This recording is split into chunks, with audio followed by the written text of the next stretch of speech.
Hello, hello.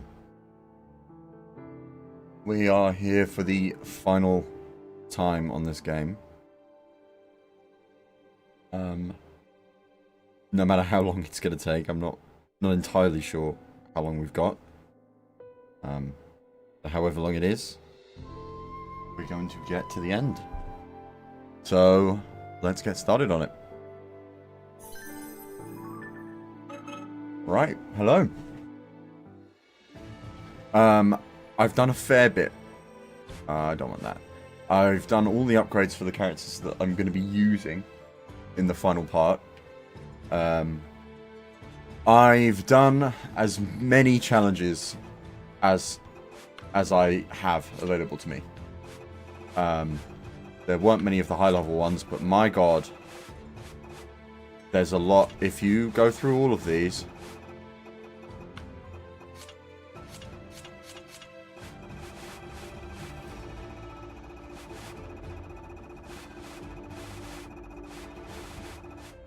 yep. Just to rehash.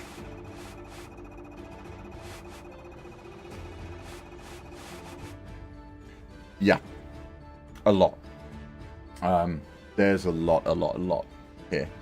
And my main problem isn't purely the number. It's the fact that all of these challenges, I don't know how many there are. I've spent hours and hours and hours going through these. They're all the same mission. They're all the same mission. They all consist of, like, oh, here's 2 big enemies, kill that. Here's a 3rd big enemy, and here's a 4th to finish. Sometimes it's just, here's 2 enemies, and then a line or a boss fight. And bearing in mind there's only 7, maybe 8 types of big enemies. The fact that there's like over 100 levels of you fighting the same 8 enemies over and over and over again. If we go to, there's got to be if we go to records, right? So I've got almost 40 hours in. Come on, give me an idea. That doesn't show me anything. Point being, oh, you know what? There must be a way to see my resources.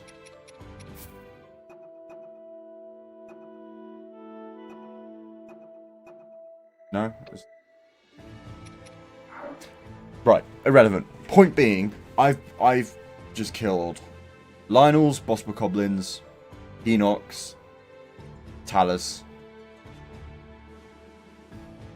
Moblins, hundreds and hundreds of times. And bearing in mind we're at the end of the game, the fact that there's not, there's no Galeok fight on land, and like there's, it's just the same thing over and over and over, a lot more than Age of Calamity.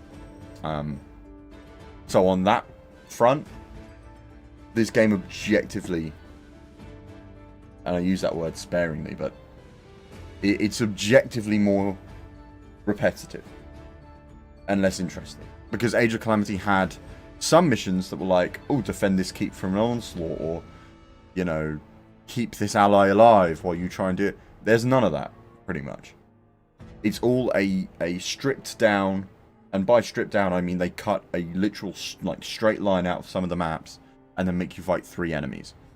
And it's that over 100 times. And when you do all of it, you don't even get all the materials you need to upgrade everything. There's so many characters that I just don't have upgrade materials for. And I've purchased everything from the shops every time I can. I've done every single side mission. It's been relentless. But we've only got, I'm guessing, a few more levels to go. So we're just going to get through those. But I'm glad that I've basically, before we finished, done everything that I can possibly think of doing. Yeah. I want her for her side ability. Cool. Right. So, how did we do this last time? That.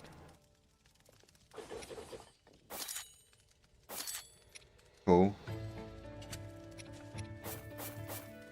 I feel like that's what we might have done last time. I mean, sync skill is the one I want to prioritize, so I'm happy with that.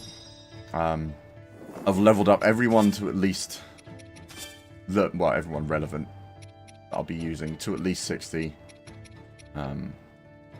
I've done a lot of weapon upgrading, so we're ready. We're pretty much ready to finish this game. Let's go. I don't know what they'll do towards the end. I'm hoping we'll get a bit more story, but we'll have to wait and see.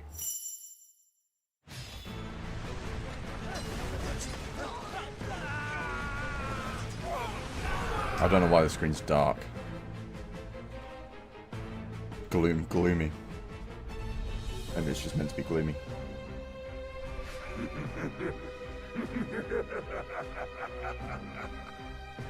What pitiful fun. Last one left. King, I beg you, leave this hunt to me. Run as far as they like. They'll never escape my legion's grasp. Do as you wish. Savor your final moments, fools. We're gonna thrash these guys.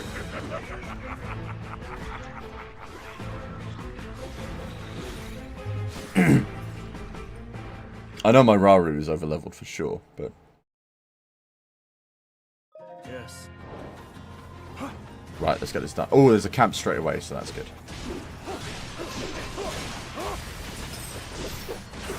We've got a few more moves for Raru as well that are pretty decent. I don't know if I actually use them though. I was hoping there'd be a longer combo that I could extend, but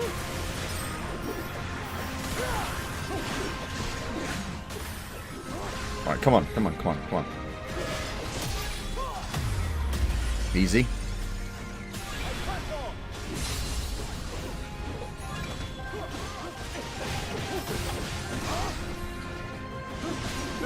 Way back.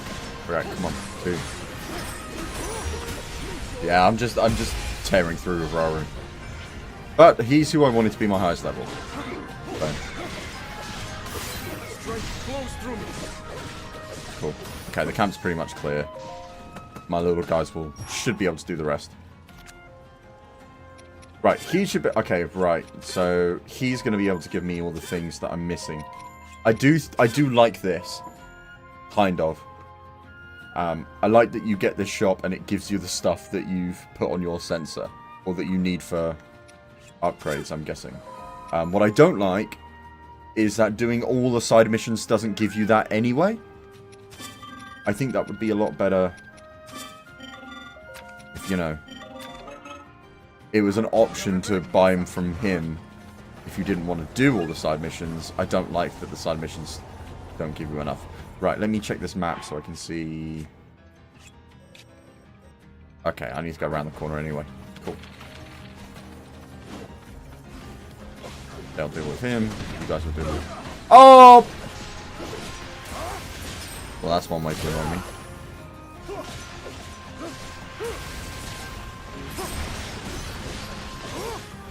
Oh, that's a pretty easy Korok.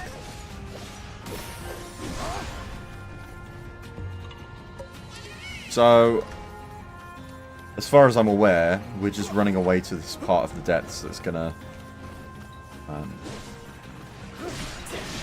end up being where we face Ganondorf and seal him.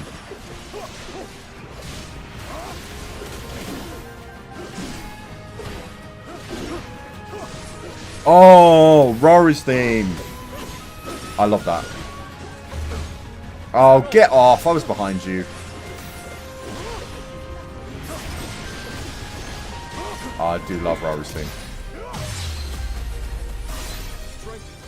Yeah, I think the camp combo we have is great.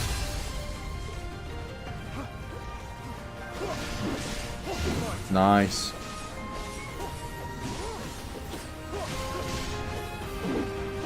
Oh.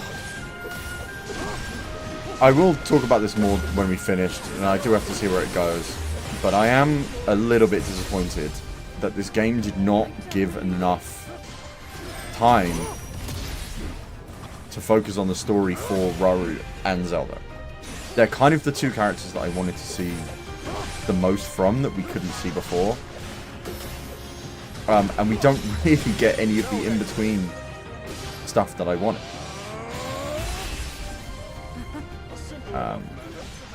Which I think is a bit of a shame. I'm going to be honest. It's a bit of a shame. Like, I loved the kind of bit they did where Zelda reminds him of Sonya. I thought that was really sweet. But that scene felt like him overcoming his grief and like coming to terms with it. And it would have worked if we ever saw him grieve. You don't actually see him grieve. And I think that's kind of a problem. Right, I'm going to get these guys just to break his shield. Ugh, come on. Right, let's just bomb the shit out of it. There we go. Nice. Oh, missed that. That's on me.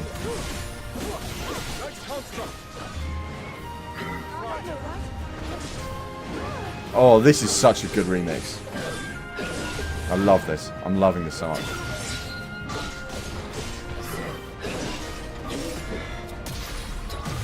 There we go.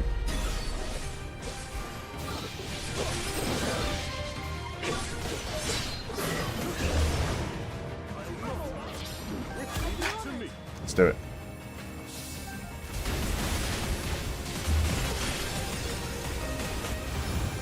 Blast. Okay, I've almost got Rauru to level 80 to be fair. I feel like for the story missions 80 might be a bit overpowered, but we'll go for it.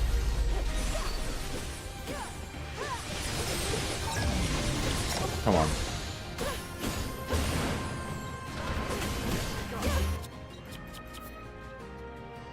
Oh, I'm getting that a lot.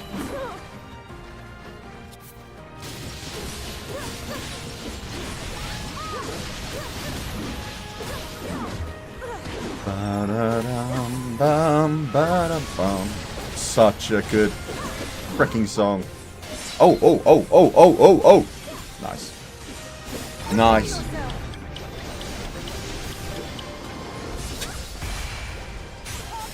Okay, Zelda's almost leveled up as well, so that's pretty good. I'm kind of locked in here. Get me out. Get me out. Get me out. Yes. There we go. Corking up. No, there it is. There's the cork. Cool. Right, and then chest up there.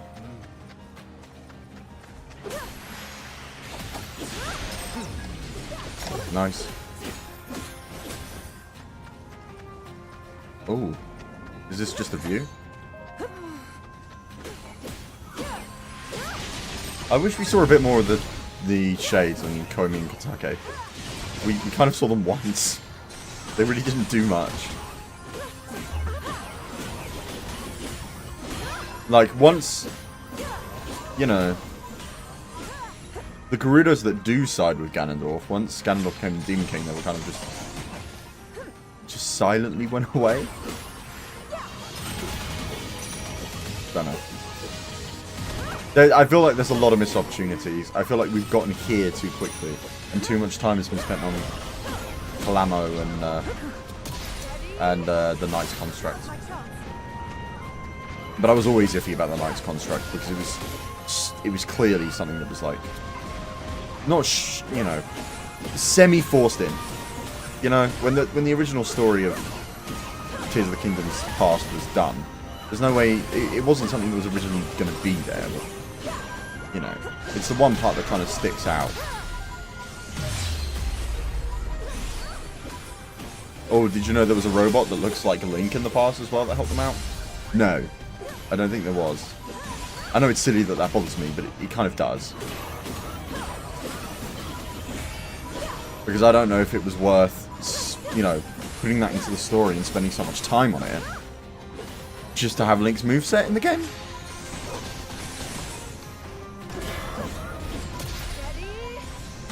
There it is.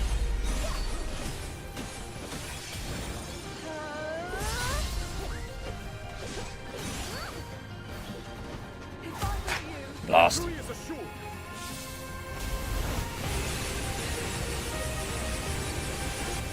Come on.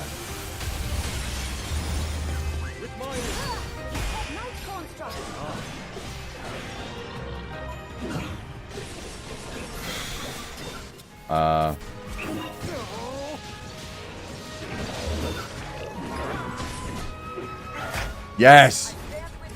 Oh. Damn it. That's not what I wanted. It's something.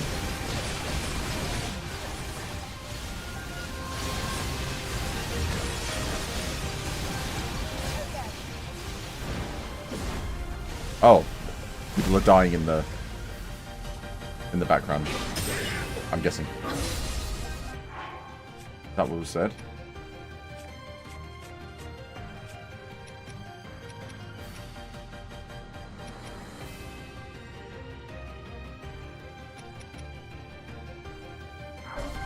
Oh.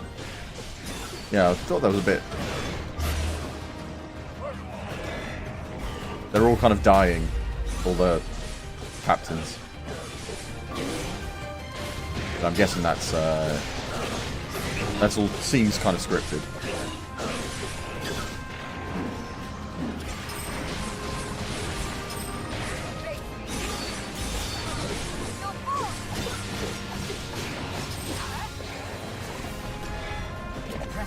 Woo! Okay.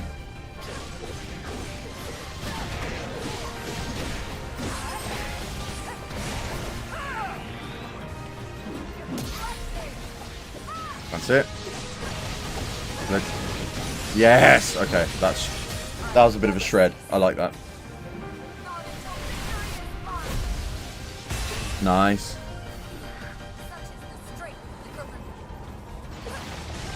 Okay, where are we going now? Ooh, palm fruit. I don't know if that's something I'm gonna need, but...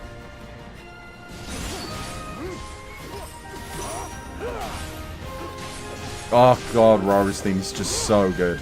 And this is I'm talking about that too much. Oh well.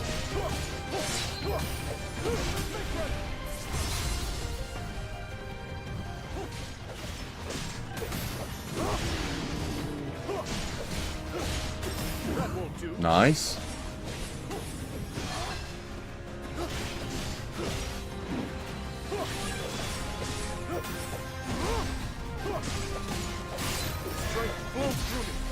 Nice.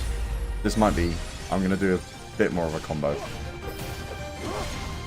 So I don't think this will kill.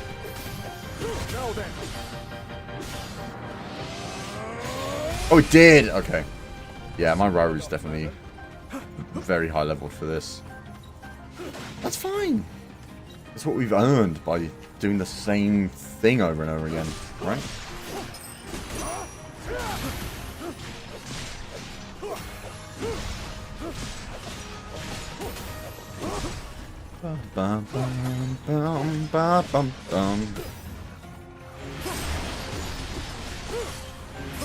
Come on. Do.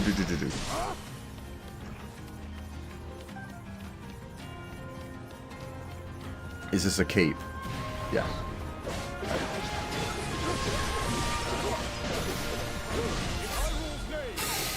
I'm gonna have to use this just to get ahead.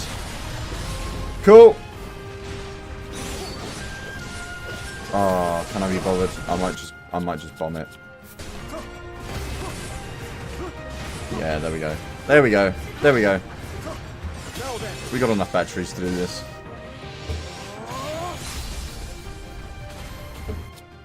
Alright,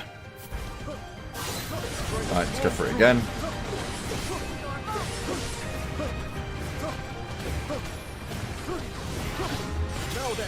There we go. I don't want to use any more though. Just in case I'm going to need element later on.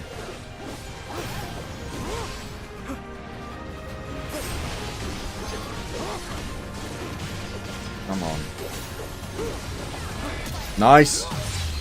That gives me a good advantage. Without needing to use any more bombs. Can I pair up with Zelda? No.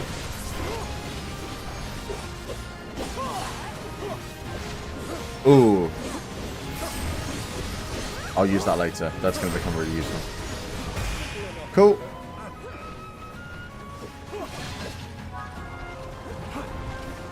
Right, there's a Korok here.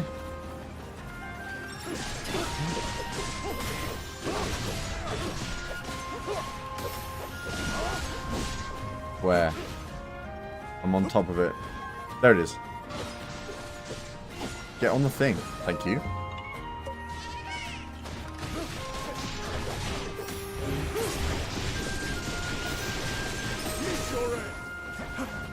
Okay, we've basically got no army for some reason on the in-betweens of our keeps.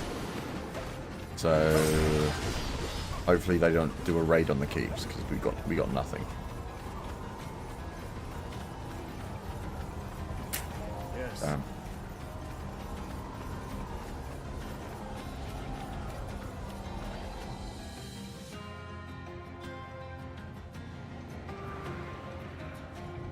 Can't read.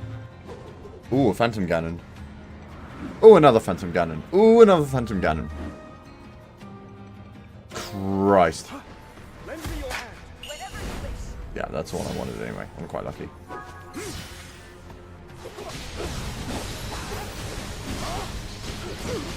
Okay, this is a lot. Jeez. Now then. Oh, crikey. And they have health bars. On the moon. Make ready. I'm just going to have to use special attacks. Strength flows through me. Oh, God, they got the gloom as well. Cry. Right, come on, fuckers. Come on, you dick! And I pressed the wrong button. Oh! That was entirely luck. But I really don't care. Oh, I didn't see him teleport! Dickhead! Right, okay, 2 of them are down. Now then. Oh, oh. 3 of them were caught in that. 3 of them were caught in this!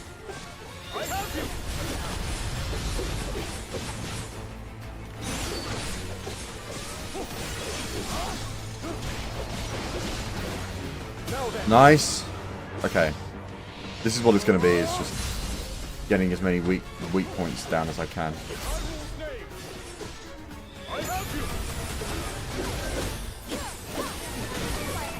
Okay, weak to light. So if I do this, will that?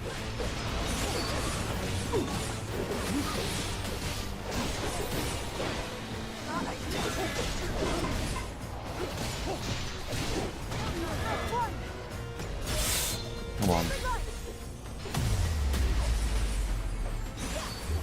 This is tough. This is really tough. I like this fight though. Nice, that's 1. Right, I am going to use the Knight's Construct and pair up with Zelda. Please? Okay, thank God.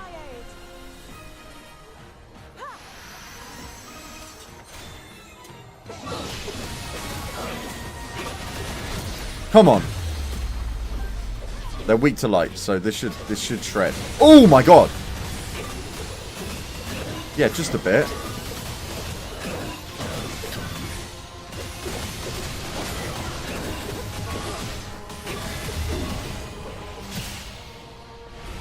Could have done with a bit more time though.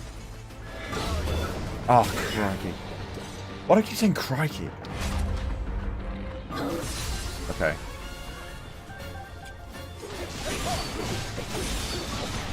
Nice construct.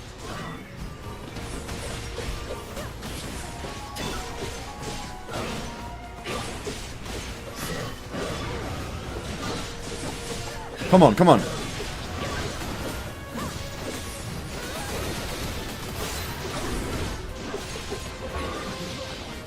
I need one, like, fire rush. There it is.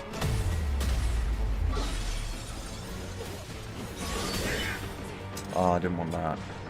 They're not gonna, the other one's not gonna get caught up in it. Oh, they did! Come on.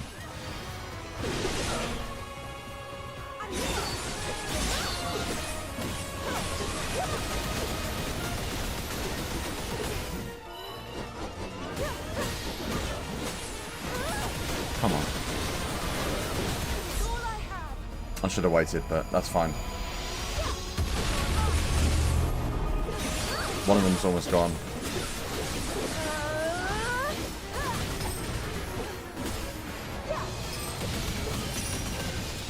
There it is.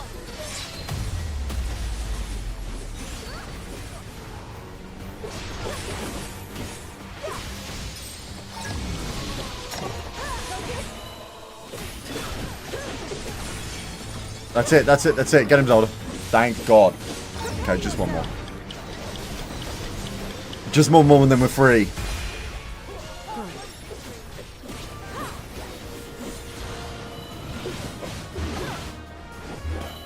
I don't want to use Raru yet because he's my favourite character to use.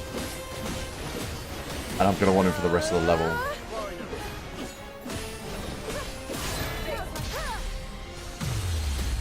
Okay. Yeah, Zelda's got this. Zelda's got this. That's it.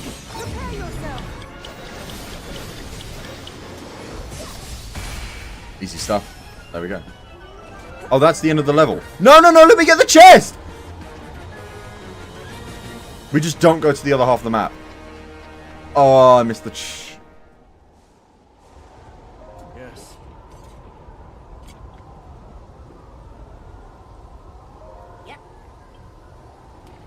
Oh, so that's how they're explaining it. Calamity of the Night. Stay behind.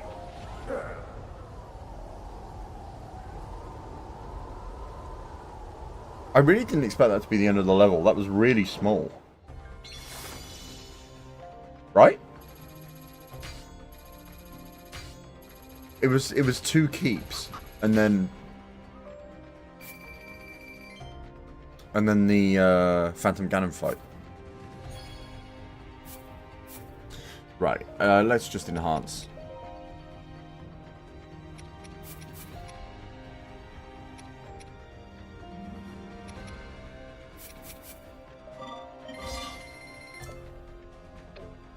Let's also just sell. There's a rupee one here.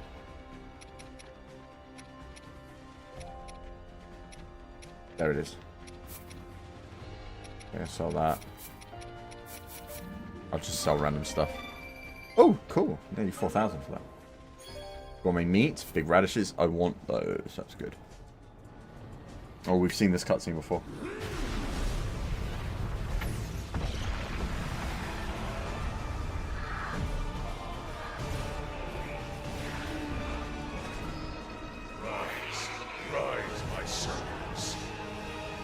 I didn't expect this to be towards the end of the war. This cutscene felt like when he first made the demons. No, this one feels out of place to me.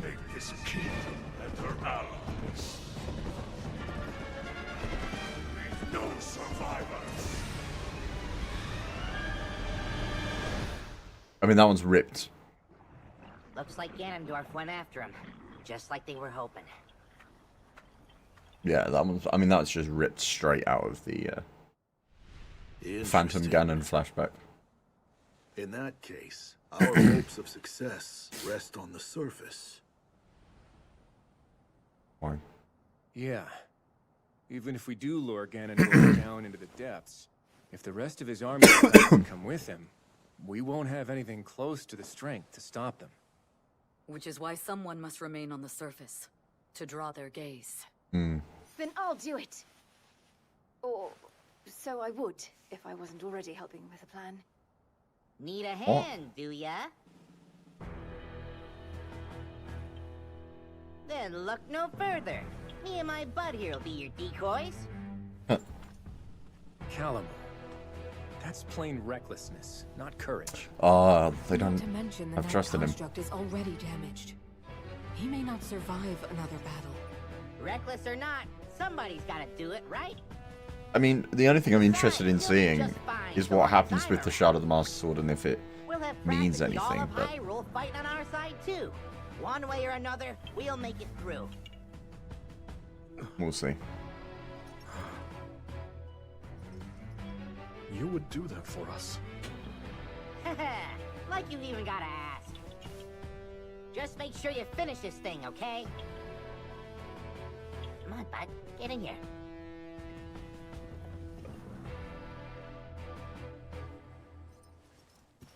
Aw. Team fist bump. That's sweet. Yes, we will win. That's very sweet. Bum bum bum bum. Bum bum bum bum bum.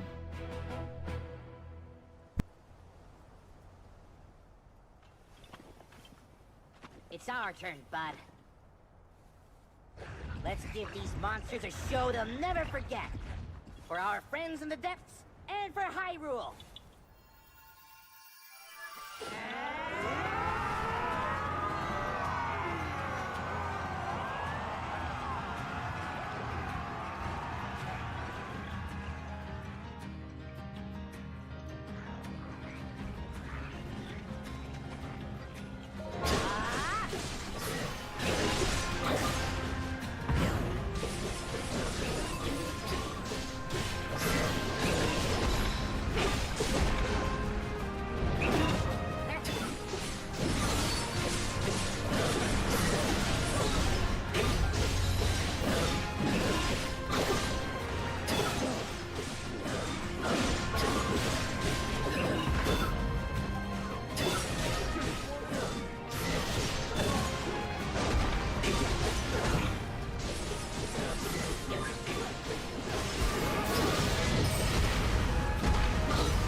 Night construct.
The board.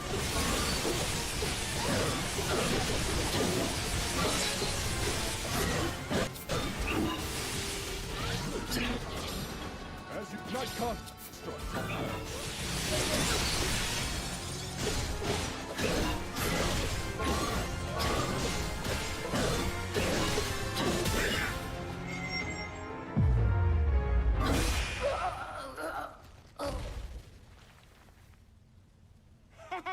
We sure showed her! And stay down this time. Now we just gotta wait till they finish off the Demon King.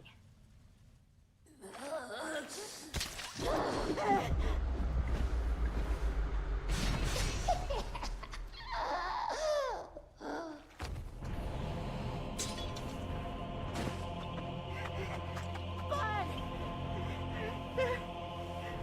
Don't leave me!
For the sake of my people.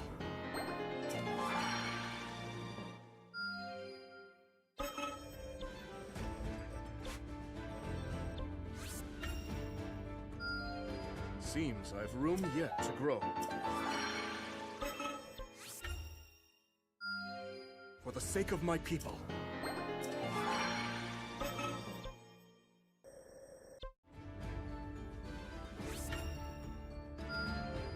Not bad.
Let's go!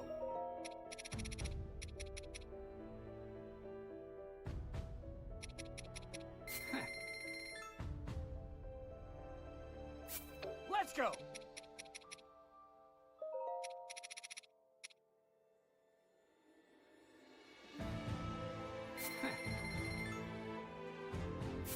Let's go! Let's go!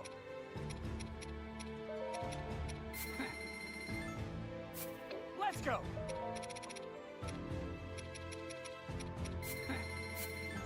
Let's go! Yeah.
To battle.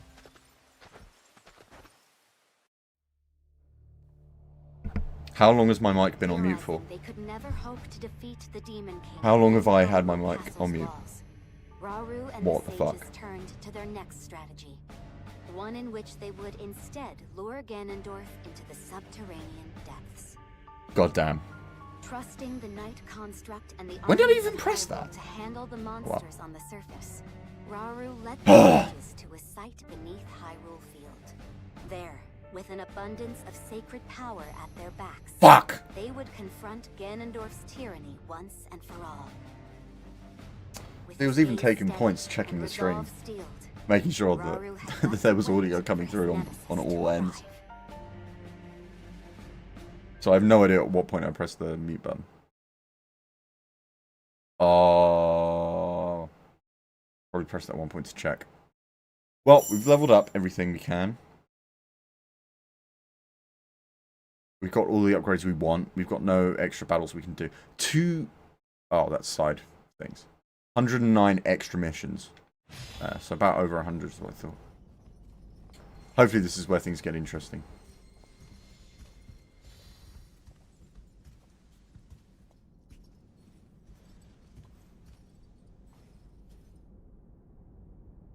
The time has come.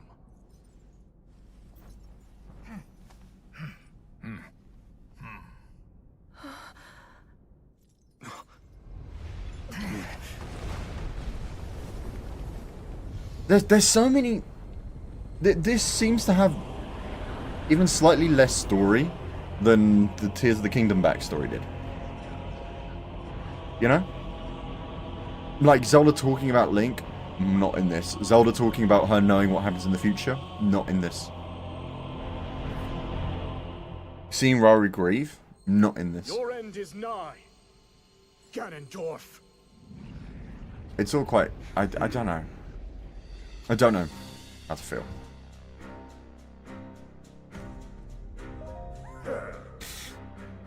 Yeah, the actual gameplay is so much better than the cutscenes. So he knows it's a trap. But yeah, I mean, it's his arrogance, isn't it?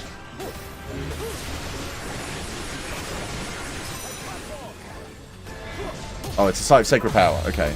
The Rauru and Zelda are the best for this anyway.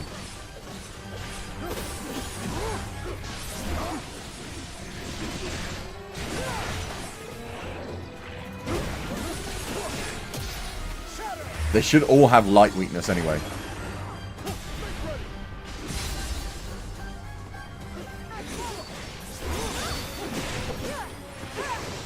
Come on. Yes. What?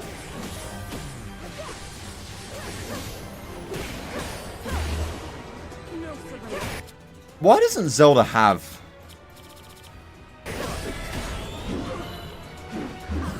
I kind of wish she had had a Secret Stone ability like the rest, but...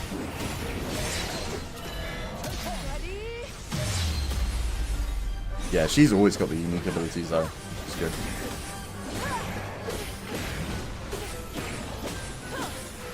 Come on! Ah, crap. There's no map. Oh, there is a map.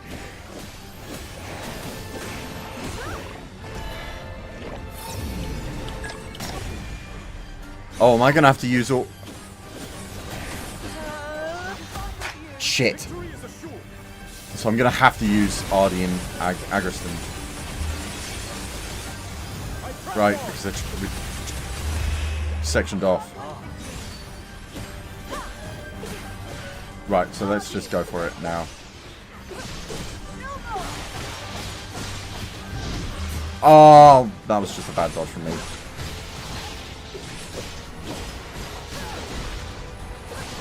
What? I did not miss those dodges that bad. Well, I mean, I did. I simply must have because the dodges were missed. But I don't have to be happy about it.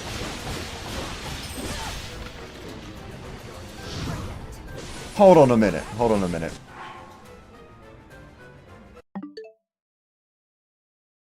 if we're fighting Ganondorf now, does that mean the final boss is going to be the construct? Just to say this now, if that is what happens, I'm not going to be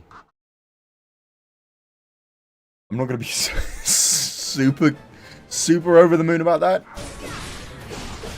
Because that just proves to me that even though this is a canon story,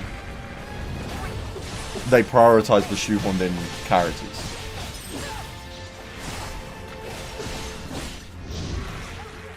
Ah!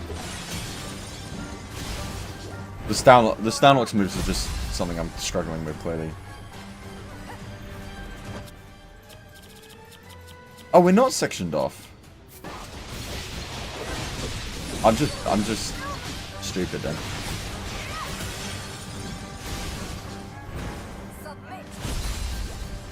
Oh.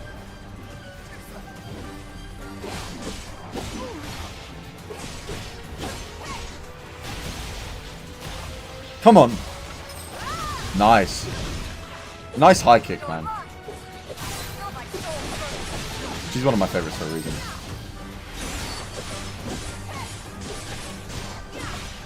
She's got the most, like, personal relationship to Ganondorf.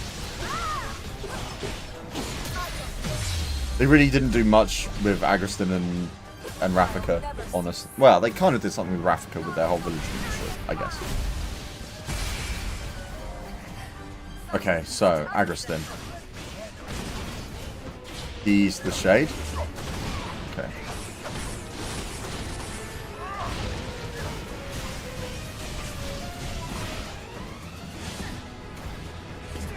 Ah! I'm really sucking at this. Nice.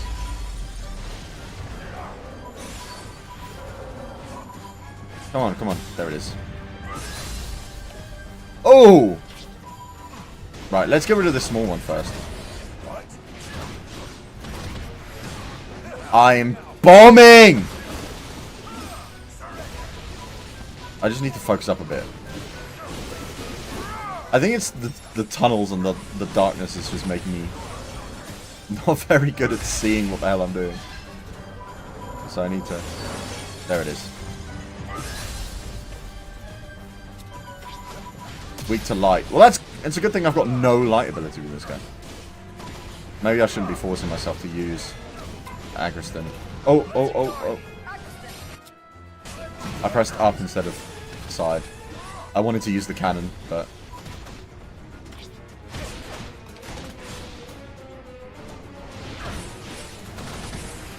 There it is. No, wrong one. Ah! I don't know why I'm being so bad at this fight. I need to just focus a bit.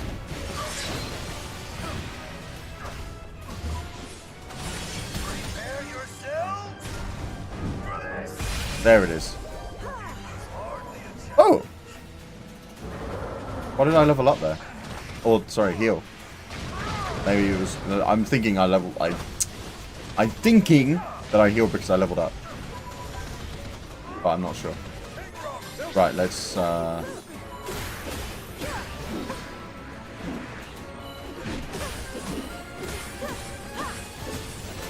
think this moblin is the last thing I need to fight.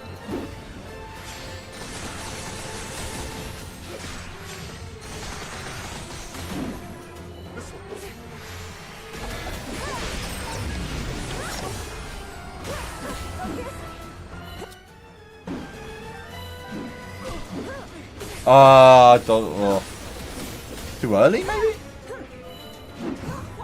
Or did I just miss the window? So...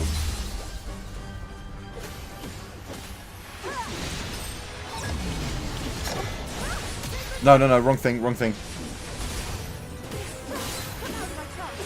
keep pressing the wrong thing. Ooh, lucky dodge.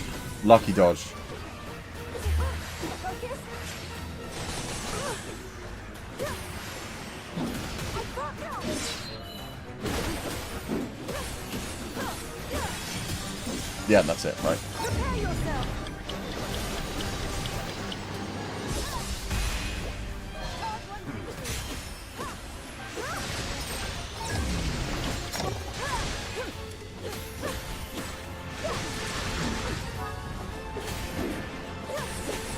Silver Lionel. So it's all the same monsters that we just fought before.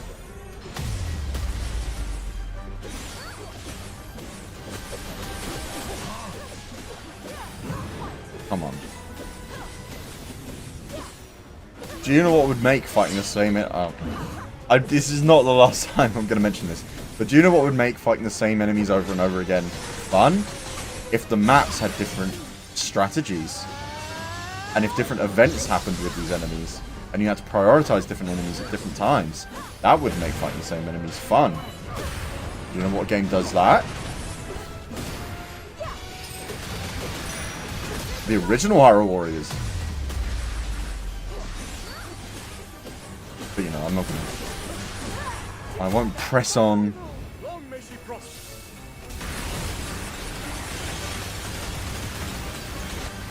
Meet your end.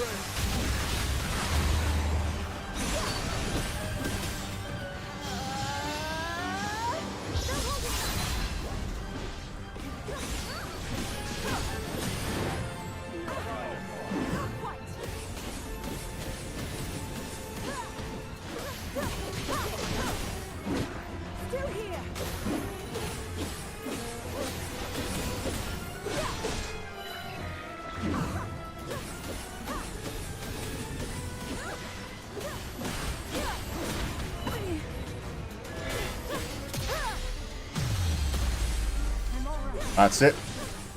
Almost done with this guy. Yes! We are done with this guy. Get out!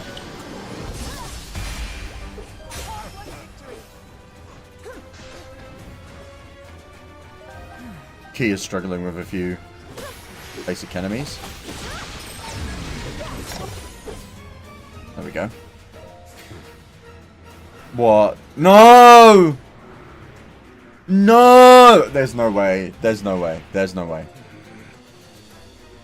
Yeah, that's my exact same fucking reaction too, Raru.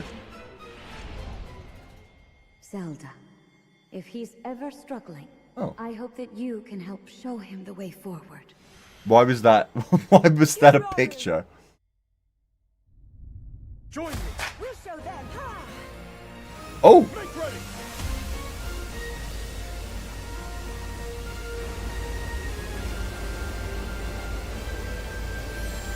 Aww.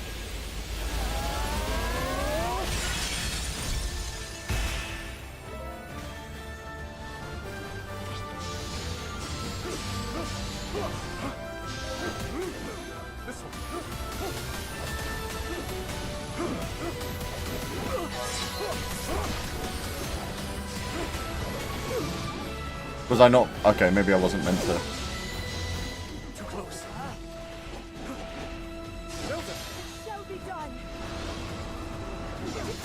Let's do it again. Long may she prosper. Oh, this is shredding them. Okay, more of that, please.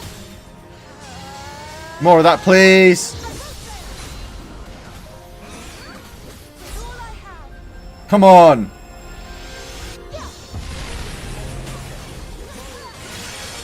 Yes.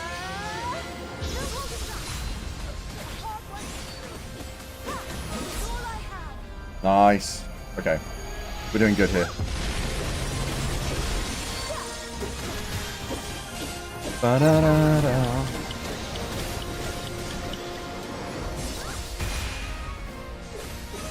That's it.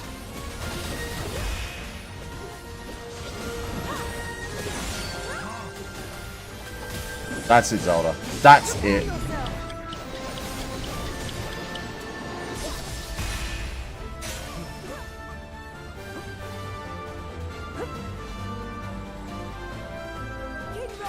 Let us fulfill our duty.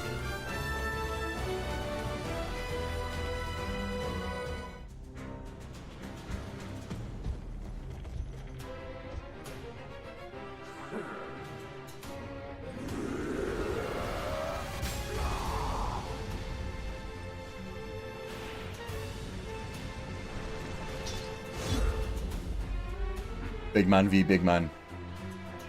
Big man v big man time.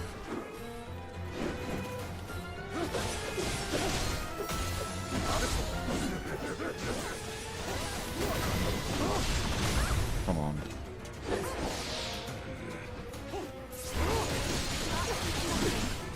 Oh.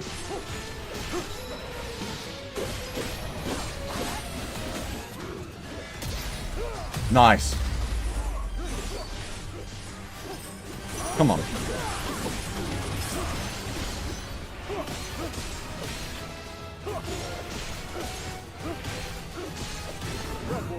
That's it.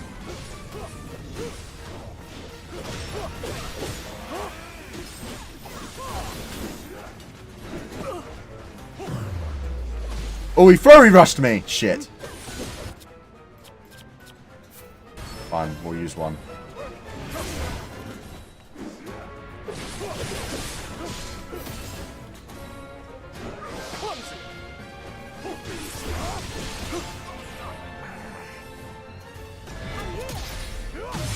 Sorry, I should have used Zelda there. What a waste. That's fine.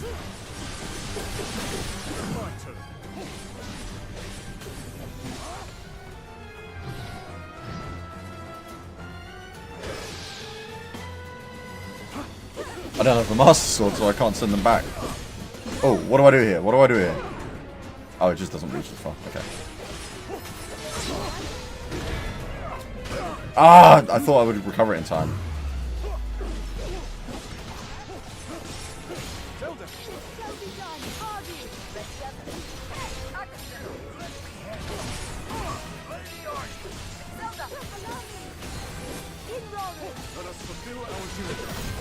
See, this is a pretty strong, it's a pretty strong method, because the way it's programmed, it will target the character that you're playing, right? So you can switch characters, and he'll be targeting someone else, right?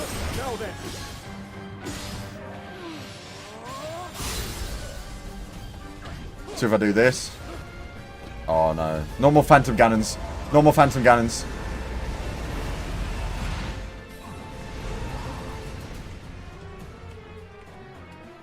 No, normal Phantom Cannons. He was just being a bitch. Come on. Yes.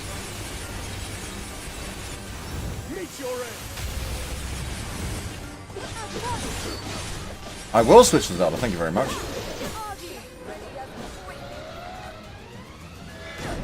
Oh, what? That did not give me much time. The problem is these guys are all standing in the same spot, so if I switch, it doesn't matter right now. But I can switch to Agaston now, see, and I'll be behind. Switch to Ardy, and I'm behind him. It's a really, really good method, to be honest.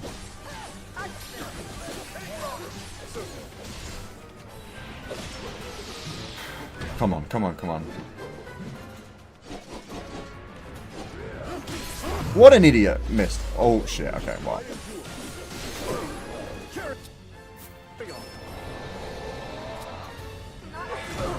Oh, that's quick.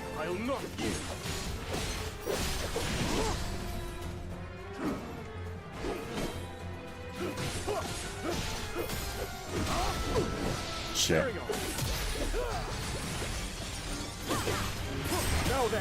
Right, one more should do it. It's just about how I'm going to get it.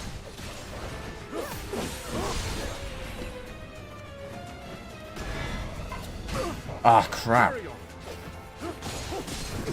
Shit.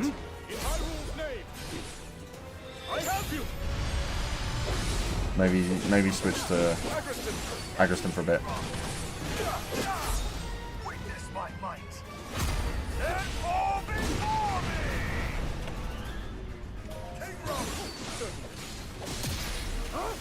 Nice. Come on. Oh, oh. Cutscene? I won the fight.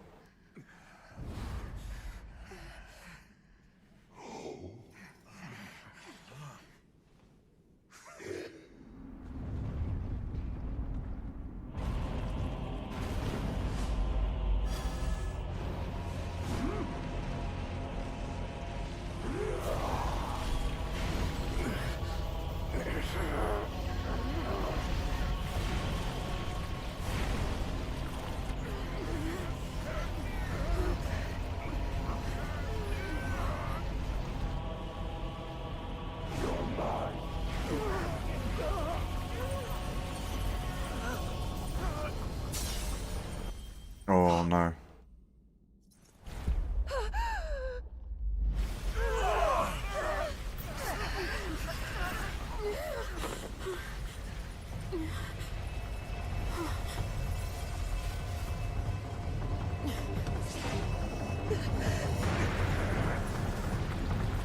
Oh. Oh, right. Smart.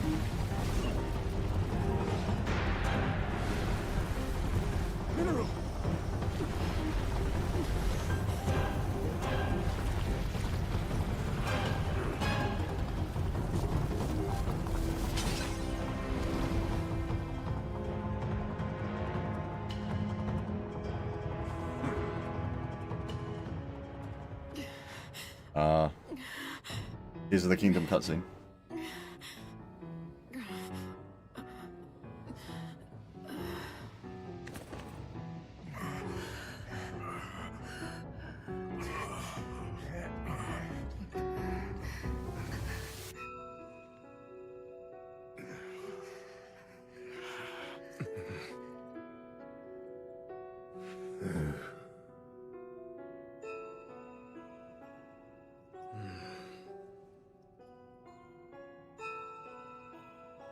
Come on, Rory.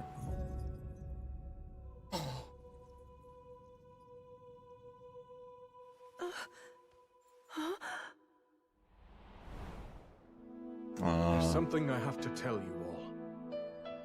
We face a powerful foe, one who far exceeds our strength. If we fail to defeat him... Your Majesty, you mustn't speak so ominously. I must, given the present risk. We have to be ready in case the worst comes to pass.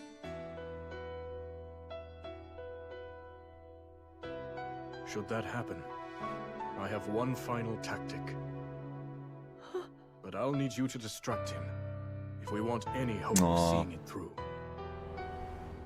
I'll be counting on you, all of you, to do what must be done. Aww.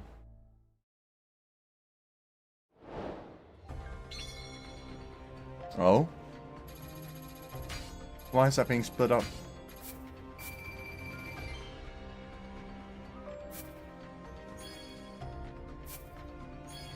Hmm.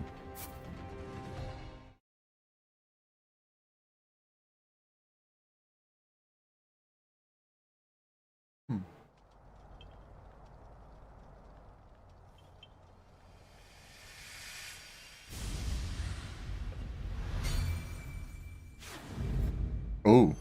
Ugh. I always love seeing this. Oh, it's the shard that cut him. I like that. I like that. I do like that. Why it ended up somewhere completely separate, I don't know. What?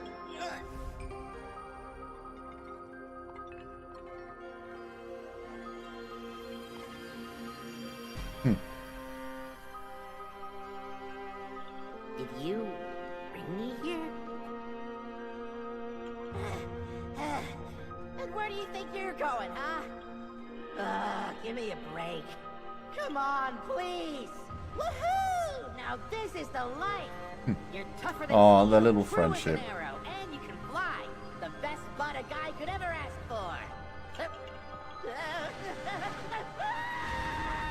I'm only back because this guy dragged me here. That's Death Mountain! No, don't do this to me, bud, please! We barely catch our breath after cleaning up here, and he's already got his eyes trained somewhere else. You hear that, bud? You're a knight now. But you know, the journey in life's not so bad when I'm living it with you. I do like these two. Come on, think. What do I do? I like them more if they didn't take up the majority of the story. No. You're here for my bud, aren't you? Forbidden construct. So it's not called Robot Darklink. Aw, come on, Calamo, you can do it.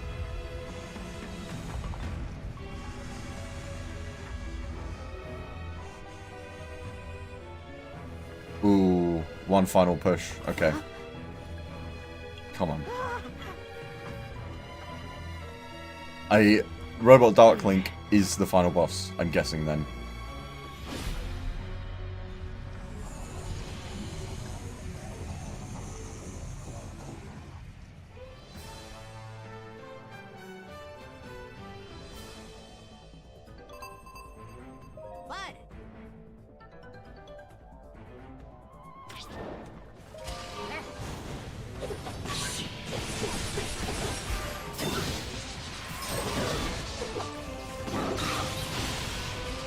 Okay, I've still got all my heals. That's good. Right, this is gonna be fucking tough. No, no, no, no, no! Oh! Can I shoot him out? Can I shoot him out?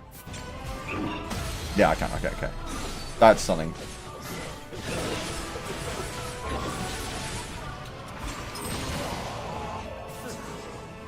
So far, though, the hardest part of this game I've had so far has still been the first fight with this robot, with Raru. That I just don't know why that was so ridiculously difficult. Oh, sorry, Calamo, but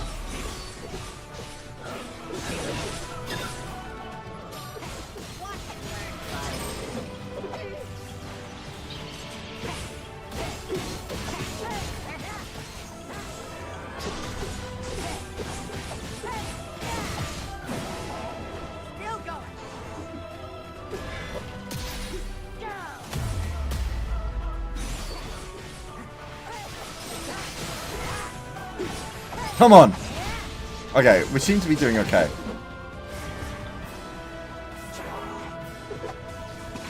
Ow, ow, ow, ow!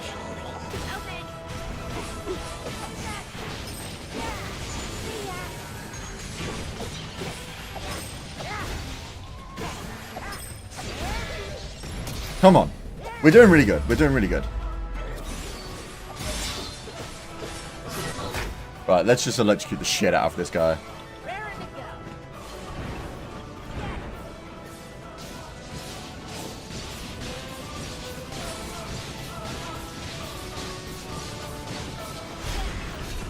Well, that's that done. I'm not sure if we can do any damage. But we'll see. We'll see.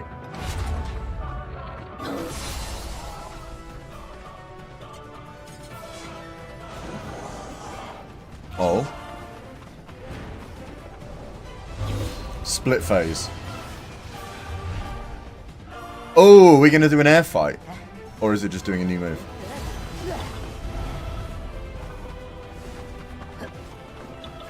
We're doing an air fight. That's pretty cool. Hell yeah. Hell yeah.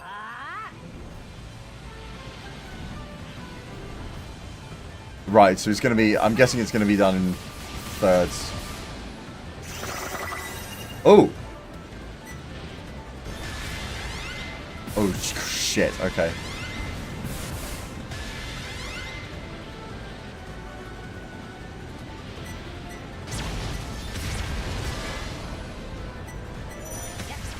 Come on, come on, come on. Yes! We got it.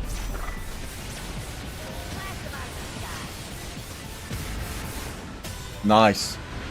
Button spamming? Yes!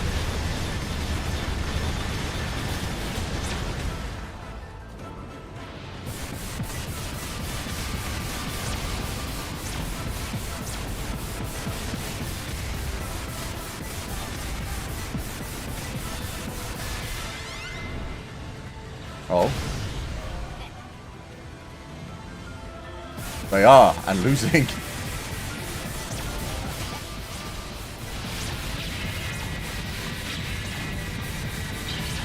We're doing good at this bit. We haven't taken damage yet, right?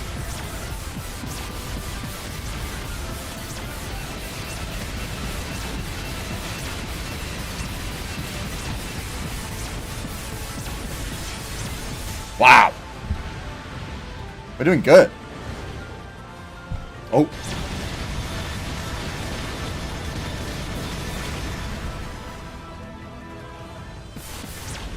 Oh, there we go.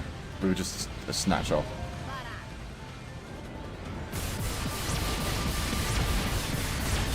Are we going to finish it off at this stage? Looks like it.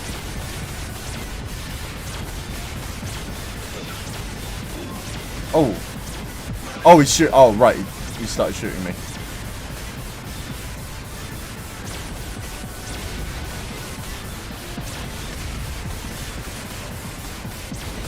Come on. Come on. There it is. Right, come on, come on, come on, come on.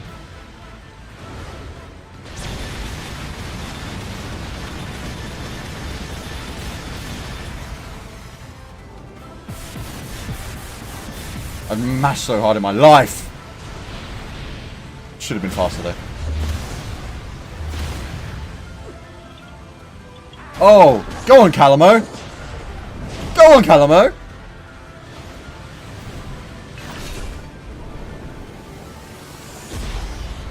Ooh. Sent him flying.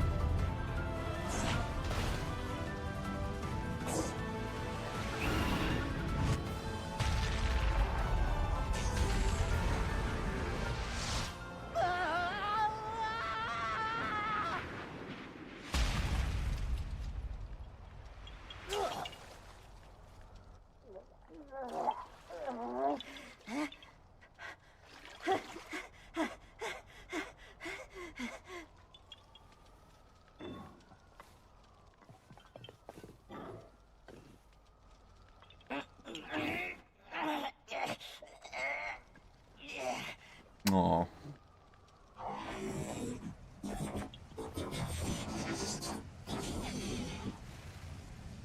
Oh, come on, just die.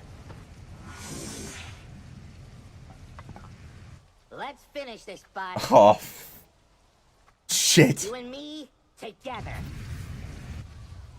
Oh, okay. Right, we got this.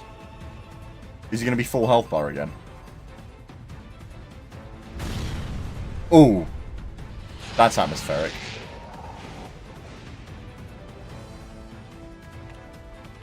Right, let's start with Calamo.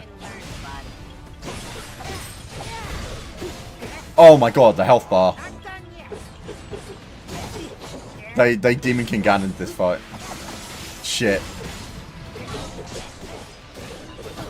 This is where choosing hard mode's finally gonna kick me in the ass.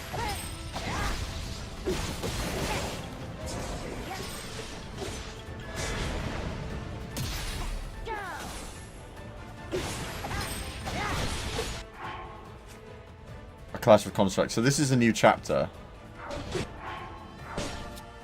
We got all our healing back. Okay, interesting. See, this is interesting. Even in the stages of this fight, we've got our healing back. I don't know why, for that one fight with this guy, when you were Rara at the beginning of the game, you had to carry over your healing from the previous stage. Because that is one of the things that made it so tough.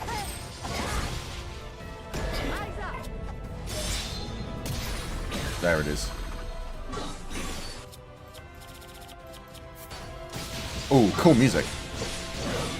I do like the main theme in this game.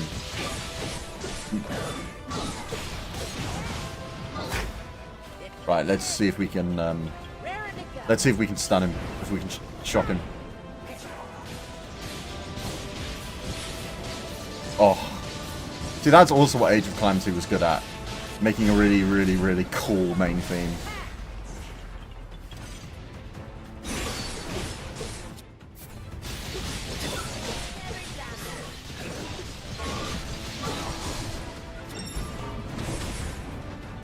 That was a mistake, but okay.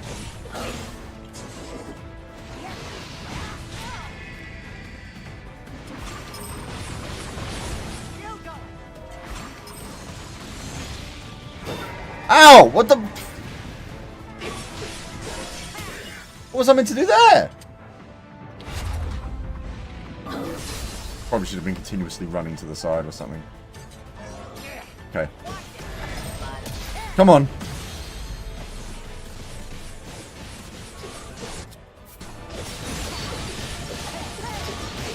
He's only weak to light, so it's going to be so hard to get any kind of elemental attack on him.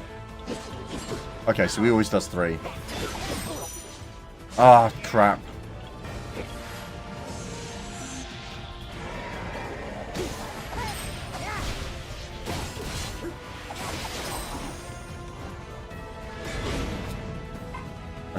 That's fine.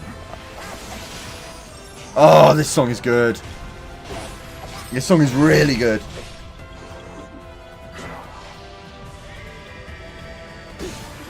Come on.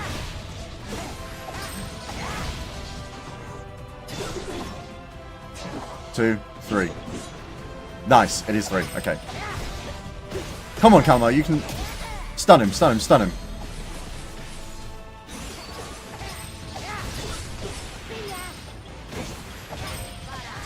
There we go. We got the lightning in.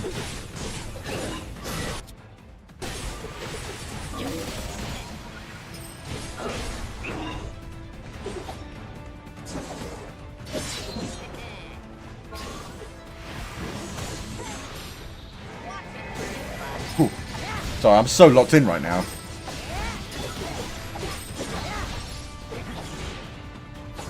That's a new move. Yes!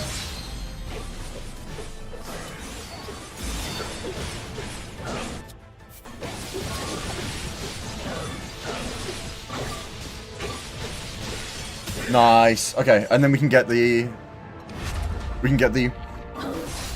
pairing. Let's do it, let's do it, let's do it. Come on, come on, come on, come on, come on. I'm so locked in on this fight. The music and atmosphere and everything is just so perfect. As much as I'm not... I'll talk about it at the end. I'll talk about it at the end.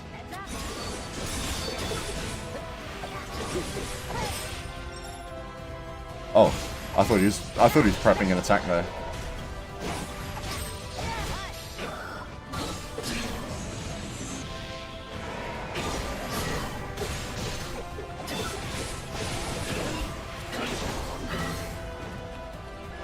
Come on! Yes!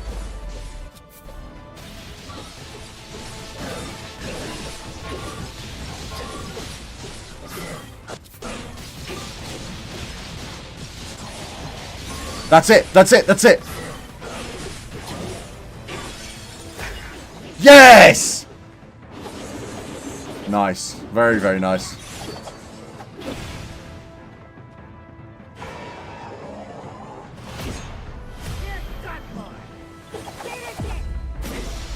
Oh, very cool.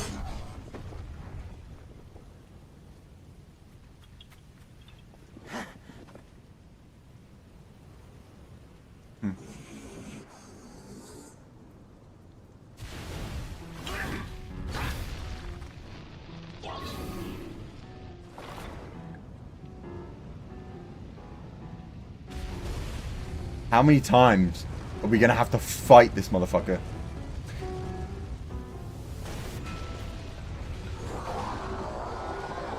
I'm enjoying this. This has been a pretty good conclusion, but I think I'll give my final thoughts at the end, because I do have some. Oh, pairing them up.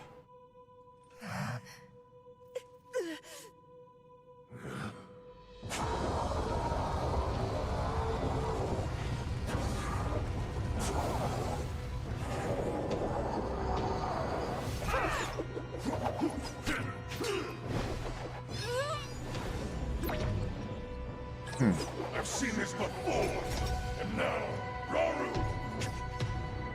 That pride will be your downfall, Ganondorf. The heartbeat is playing through my Pro Controller. Oh, that's a moment.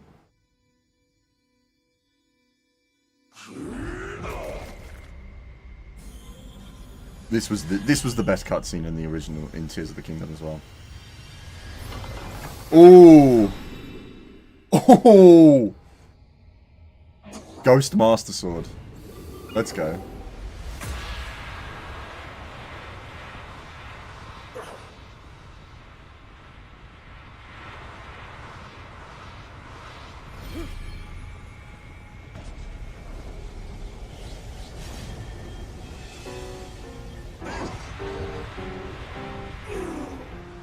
You pirate, my heart is still my magic.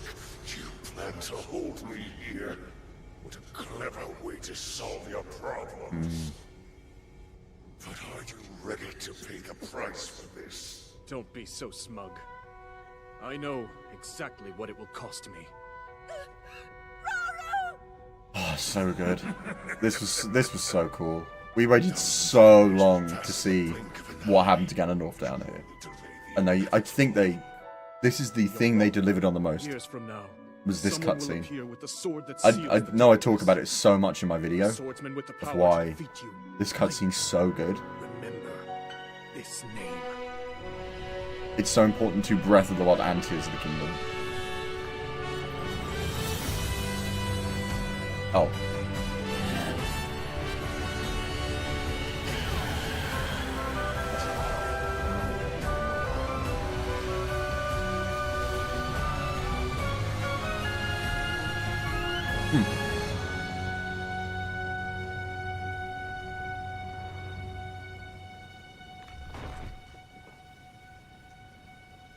Oh.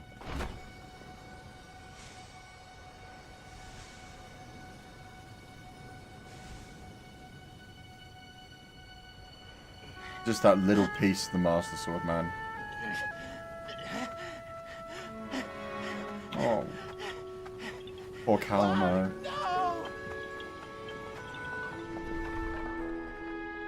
Oh.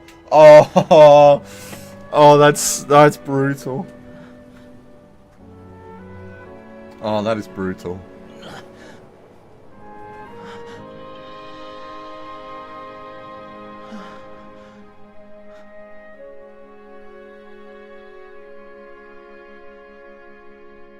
Aww.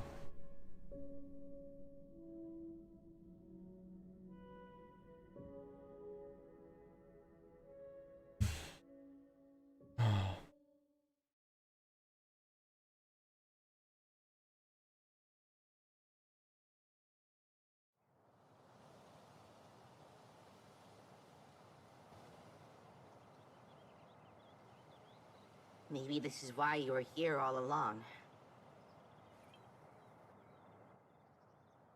To give your life and keep Hyrule safe in the process. It's way more than I could do. So I've made up my mind.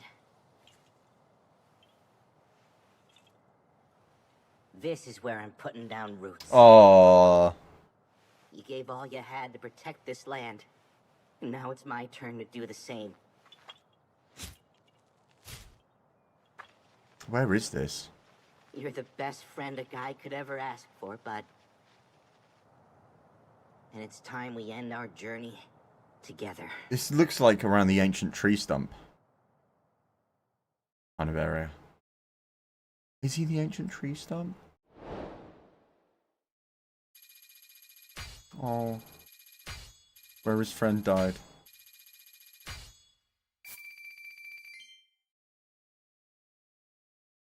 Oh, one. Thanks. Great.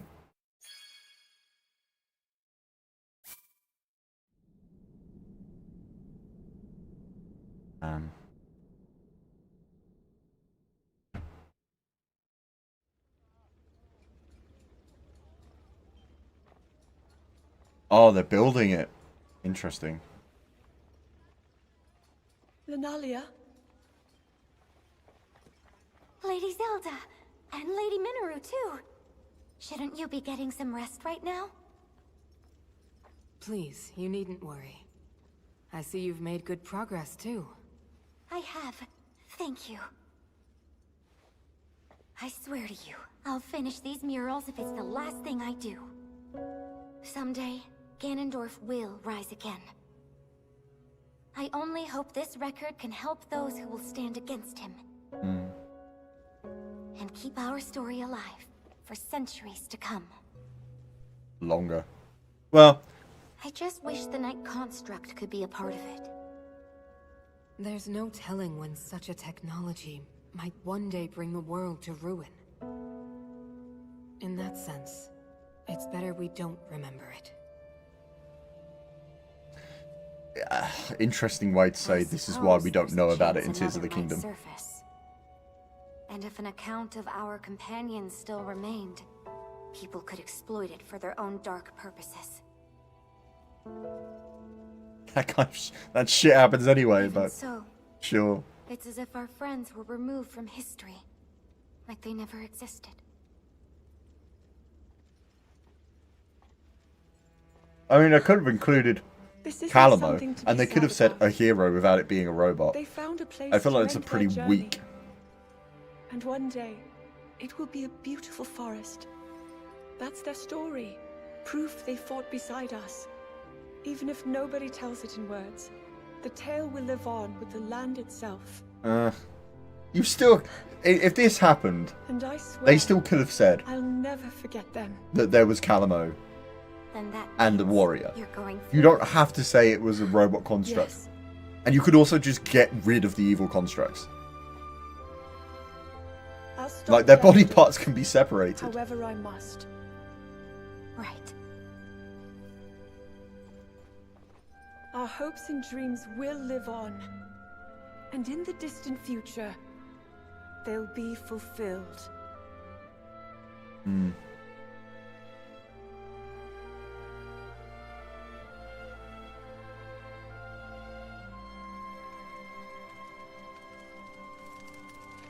Oh, that's sweet.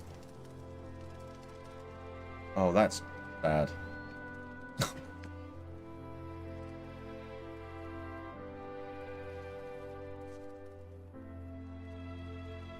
Like, you don't need to burn the picture of Calamo.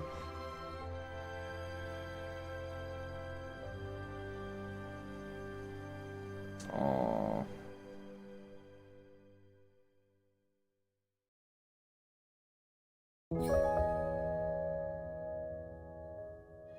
Ah. That's where we're ending it. I wonder if there'll be a post-credit. Okay. This is where I can kind of give some thoughts, I guess. At this point. Yeah. We'll start with saying some really positive stuff. This was and similar again to Age of Calamity. This improved on a few things from Tears of the Kingdom. It had more enemy variety. It had, you know, like different elements of various enemies, and them having an elemental weakness, not just something that immediately kills them off. They made Ultra Hand look so much cooler by giving it combat abilities. I like that we got to see more new characters. Tears of the Kingdom did not have very many new characters, and the ones that were new, we didn't get to spend a lot of time with. And so I like that we were spending a lot more time with, you know, all the various sages and kind of the different allies from those different tribes. And Gleeok actually being an enemy in the Sky Islands that makes it a nightmare to roam around in the sky. Brilliant. That's what he should have been in Tears of the Kingdom. In terms of how this improves on Age of Calamity, the combat is better. The counter system is a lot more fun. Right? I had a lot more fun with the counter system. And bearing in mind I played on the harder difficulty in Age of Calamity as well. I played on the harder difficulty in this game too. This game balances difficulty way better. Giving you like a set number of batteries and health at the start of each level means you're not getting screwed over for using them in previous levels. The apple system in Age of Calamity did not work. The healing system was just a nightmare, and it made the whole game boring, right? It was so irritating. Now, where do I have problems with this game? Again, potential. It is the lost potential that I have a problem with. The weakness that this game and Age of Calamity... Right. This is something I get shat on constantly for, right? Is that when So I've 100%ed every Hyrule Warriors game.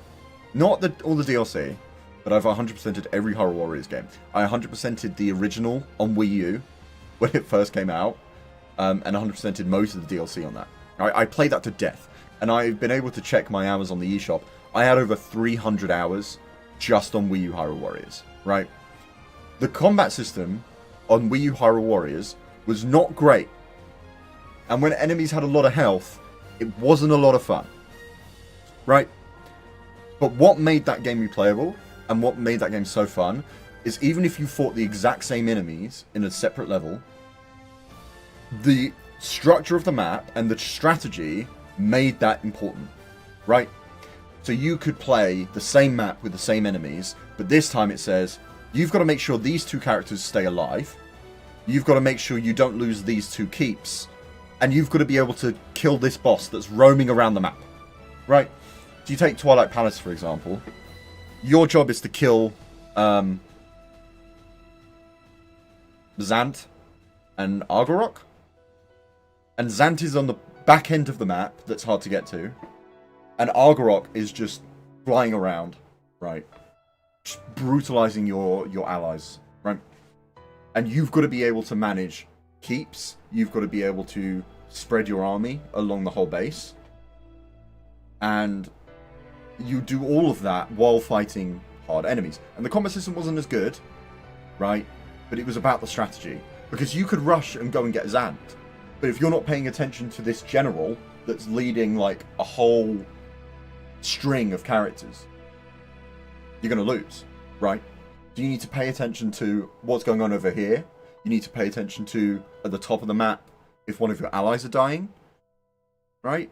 Because your allies could lose health. And in this game, you know, if you switch characters, they're going to have permanent health. Right? Cool. Just in case. We're going to get a mini cutscene. Make myself nice and small. And then I'll carry on talking. I'll carry on reviewing this in a minute. But we're just going to watch this just now.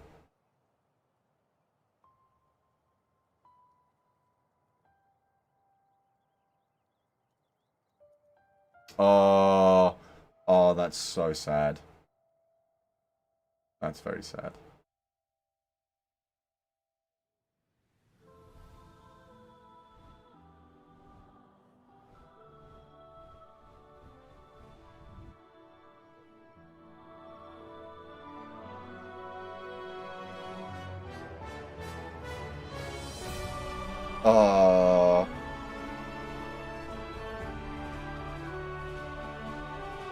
That's so sweet. Oh, and even a silent princess.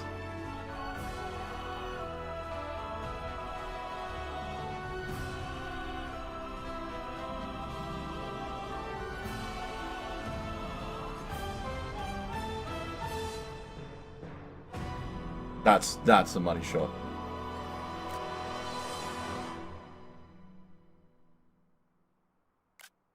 Wallpapers. Those are wallpapers. Okay. This confirms how I feel about this game. And this is the thing that's going to make people the most angry with me. And I know it. I know it because it happened before. Right? It's going to... Right? Now, Age of Calamity had a bit of a problem where the marketing misrepresented what the game was going to be.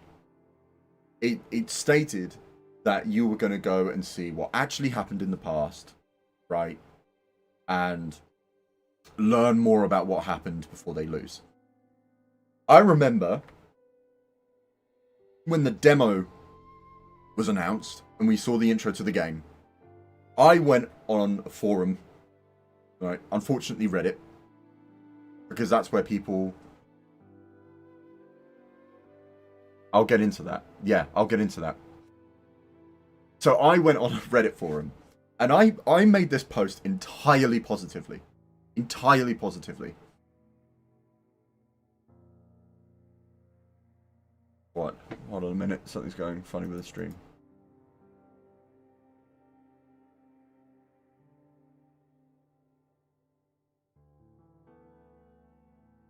Just 1 minute. While I double check something. Yeah, okay, cool. Right. Prepare to hear something that's going to piss people off. Because it's with this warrior game that I managed to piss the most people off. I went on a Reddit forum that was for Hyrule Warriors or Zelda. And I made a post that at the time I thought was pretty positive. And I've got the screenshots. So if anyone doesn't believe me, I can show you. But I was the first person on the Zelda Reddit to say, based on this intro that we see in the demo, I don't think this game is actually the backstory to Breath of the Wild. I think it's going to be an alternate timeline where characters from the future are gonna come back, right? And we're gonna have all of these characters from Breath of the Wild time travel and be playable, right? And it's gonna be an alternate timeline. The fact that I said that I thought it was gonna be like, oh look, this is how they're gonna make something different with the game. I thought I was being positive. So many people saw me as a hate poster that I then got had my post. I had so many comments, yeah, like mad at me for suggesting Age of Calamity wouldn't be the true backstory to to Breath of the Wild. And I said that because you see in the demo for Age of Calamity when it came out, they show the tapestry from Breath of the Wild, but add an extra champion on each thing. And I went and immediately posted online when the demo came out saying that. Pissed so many people off. I had so many people pissed at me. I had my post got removed and I got banned from Zelda Reddit for that. Right? I wasn't angry at the game for doing something different, but purely pointing out that got me so much hate. Where I think Nintendo fucked up is saying to their fans it would be this. Because Nintendo, and especially Zelda fans, take everything as it's said, right? And if you suggest that what they're saying isn't true, they will be pissed at you, right? So if Nintendo come out and market Age of Calamity as, this is the true backstory to Breath of the Wild, and you go, oh, based on this, I think we're going to actually have something different. Hatred. Right? You're a hater. You hate Zelda. Get out. Right? I ended up being right. Fine. But the problem was that they were marketing it still as the true backstory. And I remember, if you know like the Nintendo treehouses they do, I remember in the Nintendo treehouse for Age of Calamity, one of the people there said, oh, you're going to find out so many more backstory things, like you're going to learn more about the relationship between Urbosa and Zelda's mother. Cool. That's something that's mentioned in Breath of the Wild, but learning about that is amazing. That wasn't in the game. It was not in the game. Right? And I think that was a problem. That they were kind of suggesting that this was going to help you learn more about Breath of the Wild's actual backstory and lore. But and I'm sorry, it's not consistent with it. Right? It's not actually consistent with what happened. Even with the changes. B, it makes characters, especially Zelda and Impa, stupid. Because the fact that, you know,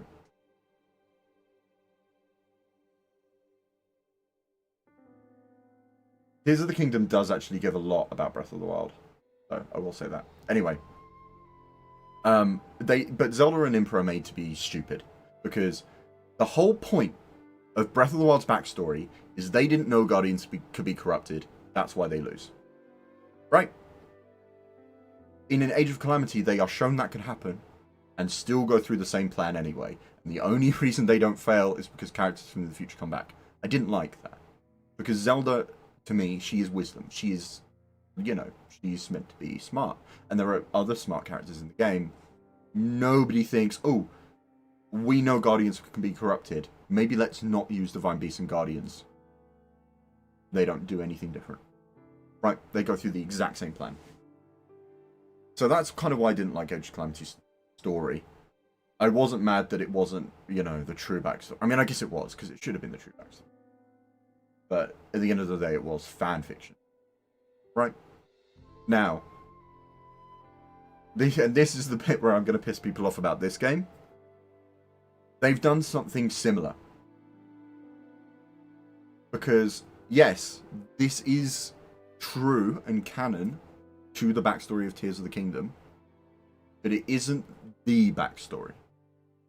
Because this game gives you less than what Tears of the Kingdom's memories does. Right? There are some cutscenes and overlap, but this game gives you less. And it was like I was mentioning earlier, Rauru has that moment where he sees Sonia's kind of personality through Zelda, right? And it's a nice moment where it's meant to be him coming to terms with his grief and knowing that you know, Sonia's teachings and her love for her people lives on through Zelda tens of thousands of years in the future, right? At least that's what I think they're hinting at. They're hinting at the fact that Rauru knows that Sonia's kind of legacy and her love for Hyrule tens of thousands of years later will live on through Zelda, because you can see that through her. That's a lovely moment. The problem is, it's not earned, and it's not as impactful, because we do not see him grieve. Right? They go straight from Sonia being murdered into, oh, we're into the war. We do not see more of Raru's personality, and more of what Rauru feels and struggles with after losing his wife. I felt like we saw more of that in Tears of the Kingdom's backstory. And so it's a similar thing to Age of Calamity, but not the same. This is canon, right? This is is within the actual backstory. But we're, again, not seeing the things we wanted to see and the character relationships we wanted to see, right? We don't get much from Zelda. We don't see her at any point in this game realize that this is the era that leads up to Rauru, that she knows what's going to happen, right? Zelda knows what's going to happen. We don't see that realization. That's completely skipped over. And I get why, because this game is so made just for people who already know the backstory, right? But it doesn't really bother with the in-between very much. The in-between only exists in the gameplay and the actual doing of things. The cutscenes do not give you any extra, right? So, my main feeling about this game, in a similar way to you can appreciate Age of Calamity if you look at it as, oh, this is a, you know, alternate timeline, fun fanfiction story. Like, what if they won? This game is not so much learning more of what happened in the ancient Hyrule. This is Calamo and the Night Construct's story during this time. That's what this game is. And I was starting to get that feeling because we were seeing just more and more of the Construct and Calamo than anything else, right? They were prioritizing Calamo and the Night Construct's relationship over Rauru grieving for his wife, right? And the ending of this game proved that. Because the final boss wasn't even Ganondorf, right? Ganondorf, you don't even actually get to kill him. You get towards the end of the fight and then just lose, right? He jumps away and then you lose. And they were showing the final fight, which was against the Robot Darkling. I'm still gonna call him that.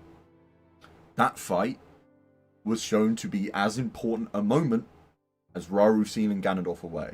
Not in the general history of Tears of the Kingdom's ancient history or whatever, but in terms of this game. In terms of this game, Calamo's and the Night Construct's fight against the evil construct is the important conclusion, right? And even in the ending, we don't see Zelda talking about unification, we don't see Zelda talking to Minoru, we don't get anything other than seeing the tapestry being made, not the tapestry, murals being made. but the focus is on Calamo planting his roots. Okay? This game doesn't start with Zelda entering this period of history. It doesn't start with Link and Zelda, you know. Yeah, there's like the 6-month time jump and everything, you know. This game does not. If this game was truly, oh, let's really expand the backstory of the ancient history, then they would have started this, kind of in the same area of Tears of the Kingdom, right? Because in Tears of the Kingdom, when Ganondorf's unleashed, we follow everything from Link's perspective, right? If this game was going to be a better telling of the ancient history, we would have then had the same thing where we open with Ganondorf being released and blowing everything up, and then followed everything from Zelda's perspective, right? That doesn't happen. This game opens with Calamo bringing the Knight's construct to life, right?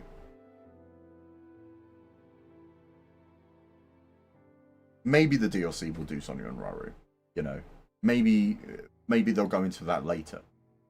But my point being is,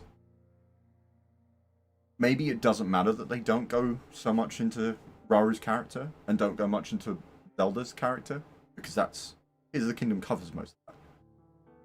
This game is trying to tell a story about different characters during this time period.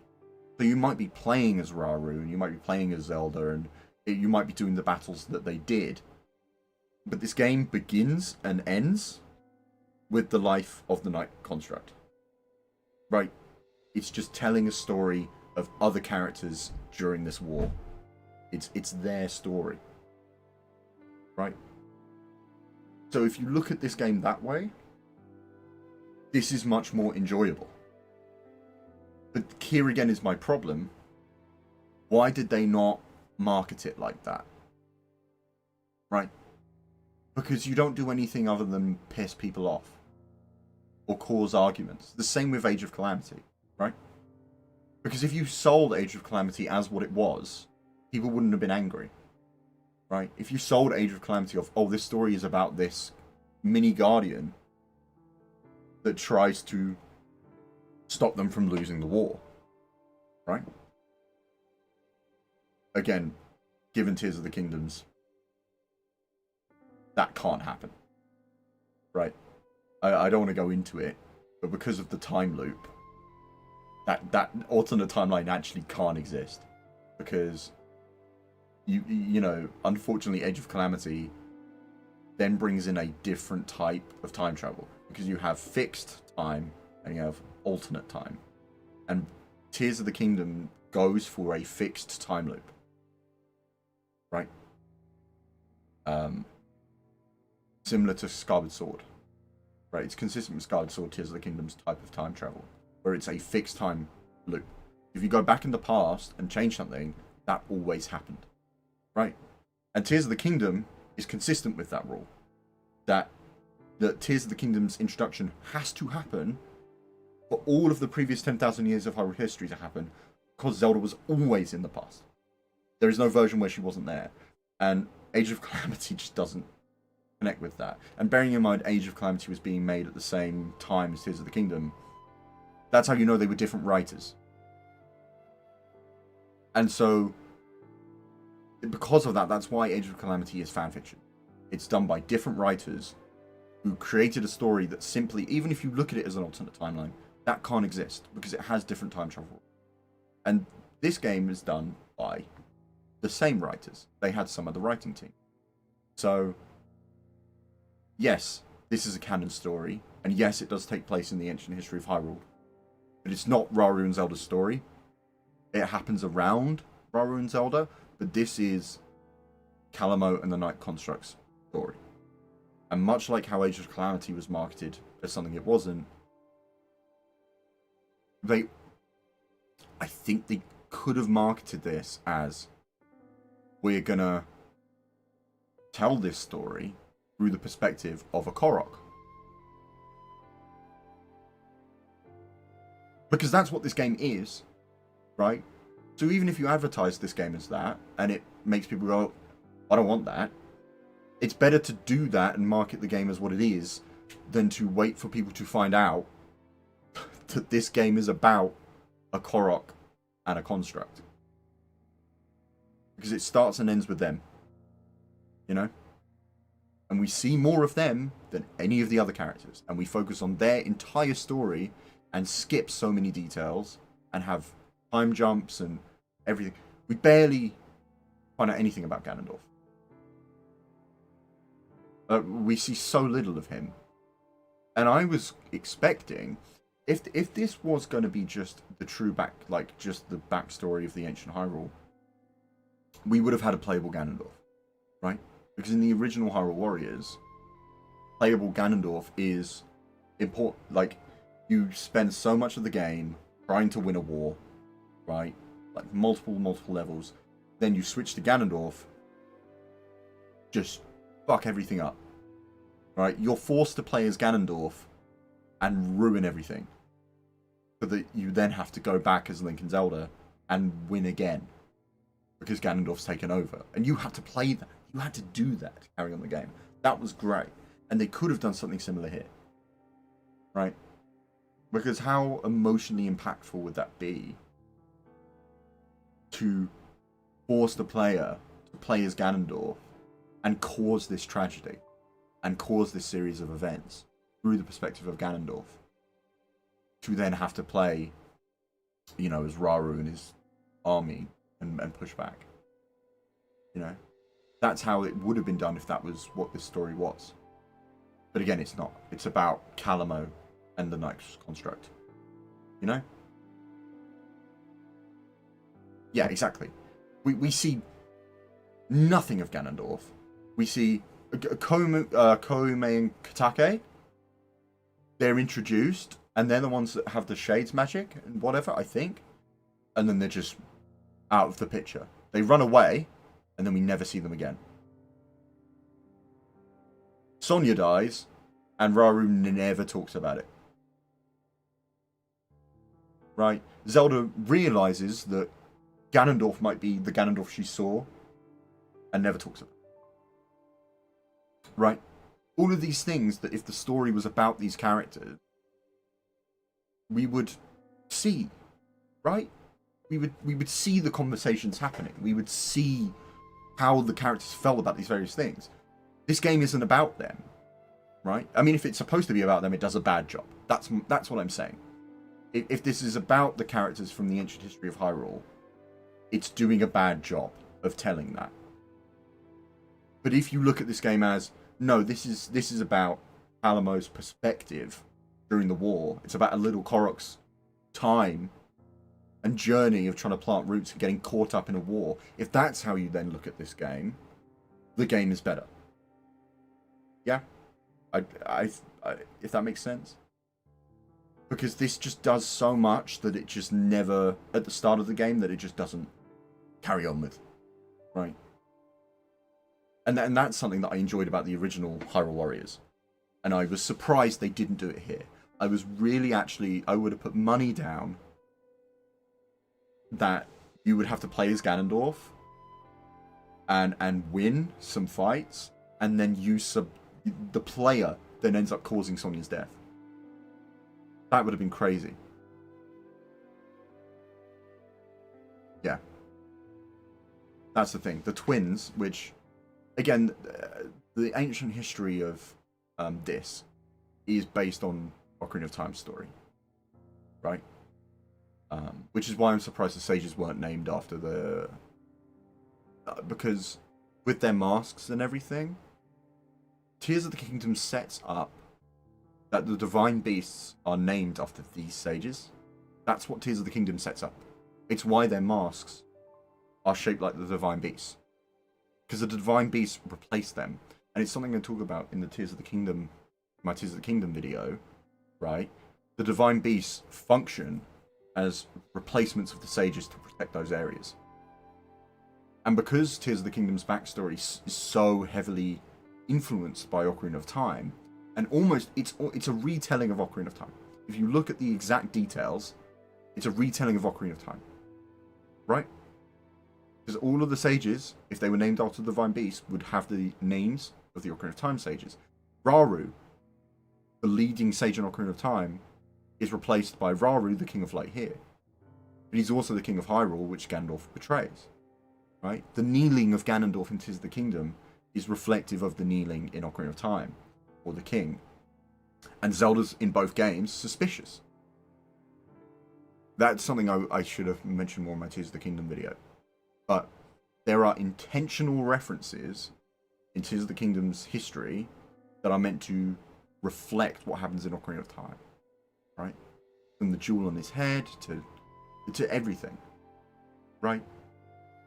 It's intentional. It's so there. You can't avoid it. And so there's sages here not being named after the Ocarina of Time sages, or at least the Divine Beast. That feels like a misstep. That feels like an oversight, I should say. Because when they announced the names of the sages not being that, I was like, that doesn't make any sense. Because even in Breath of the Wild's history timeline in the Masterworks, right, it starts to describe this ancient history. The Tears of the Kingdom Masterworks then kind of confirms that that's the history Breath of the Wild was talking about. It makes it sound like it was talking about Ocarina of Time. It's not. It was talking about Tears of the Kingdom. So it was so intentional that in Tears of the Kingdom's development, sages were named, the Divine Beasts were named after the sages. It fully is in its own timeline. It just is. Because everything falls apart if you try and... At most, you can say, oh, this is a refounding of Hyrule after everything collapses, you know, in the previous timelines. Fine, by me.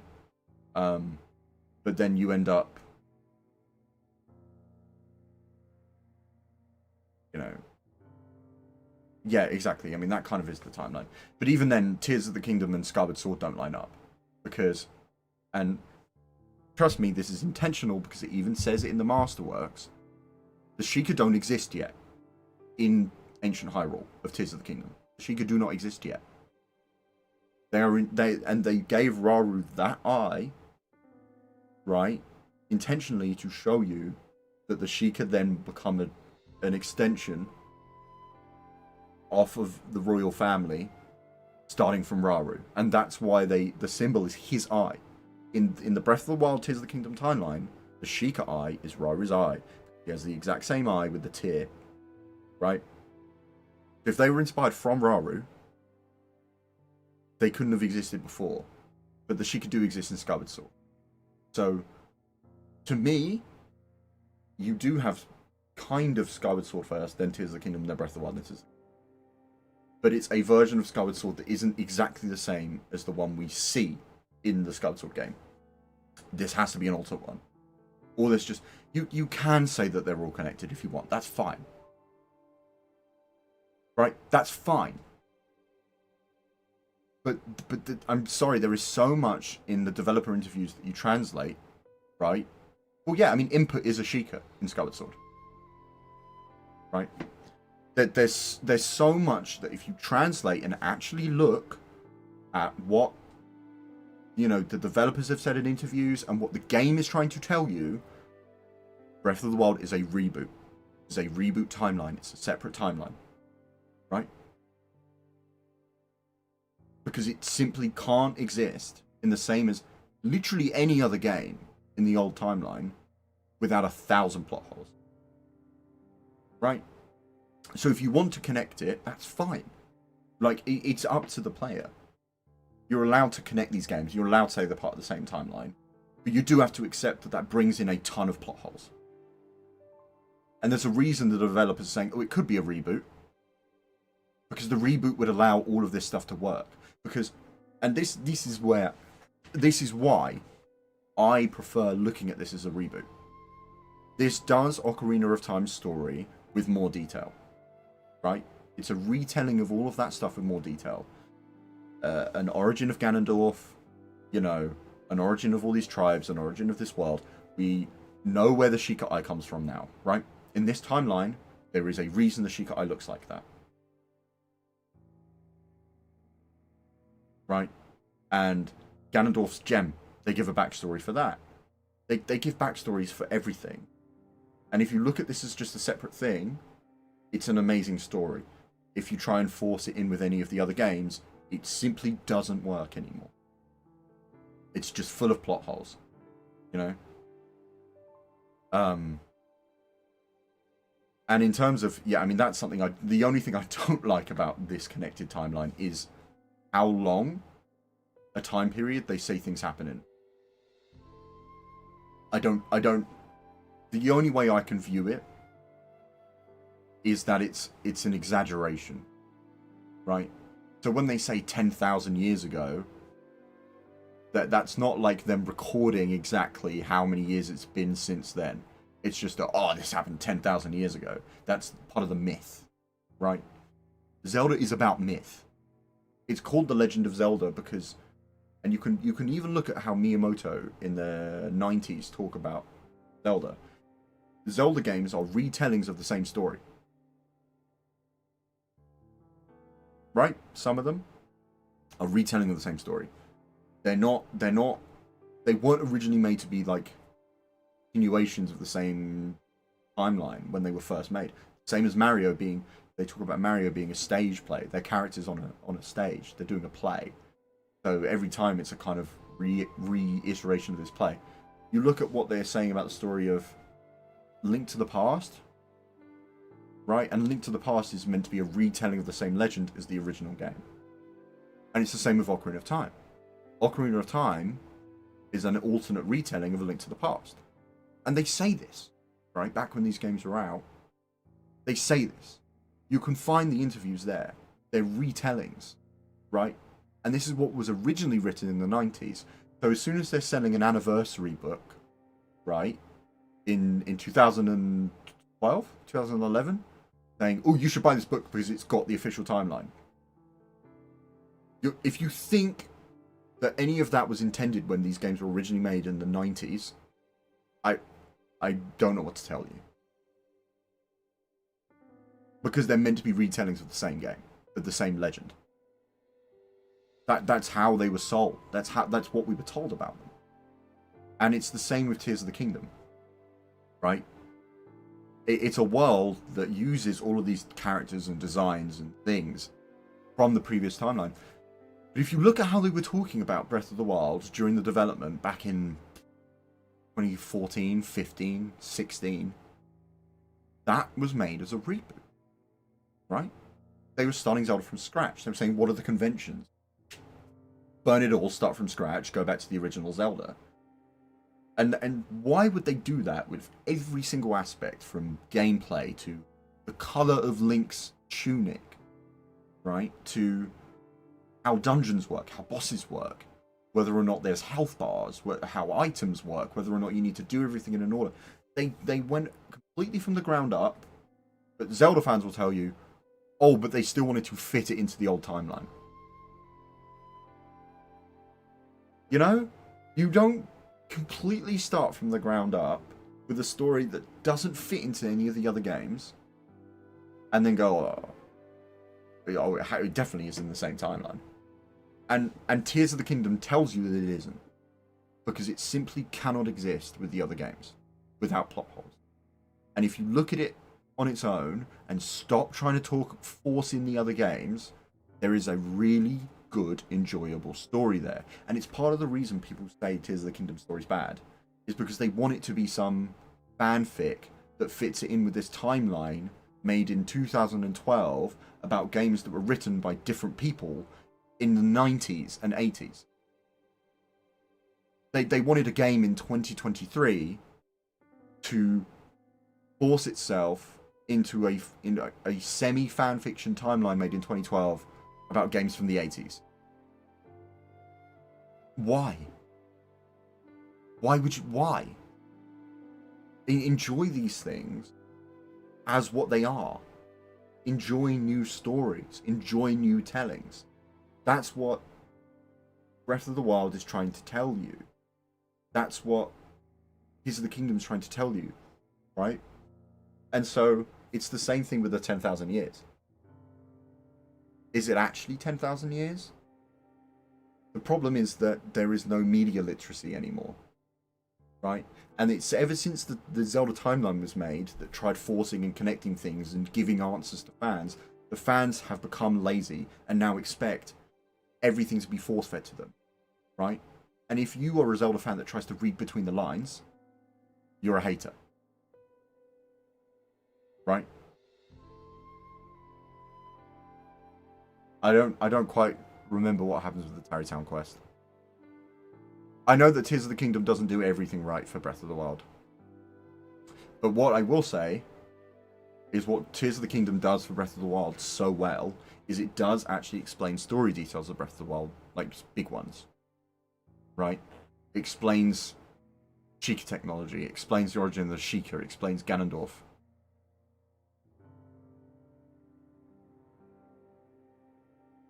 I mean, that's not the biggest thing ever, though. But yeah, that is kind of weird. That is kind of weird. But, I mean, what I love is that Tears of the Kingdom's origin, like, when you look at how Ganondorf is told about Link, is told that there is going to be a point where Link is born.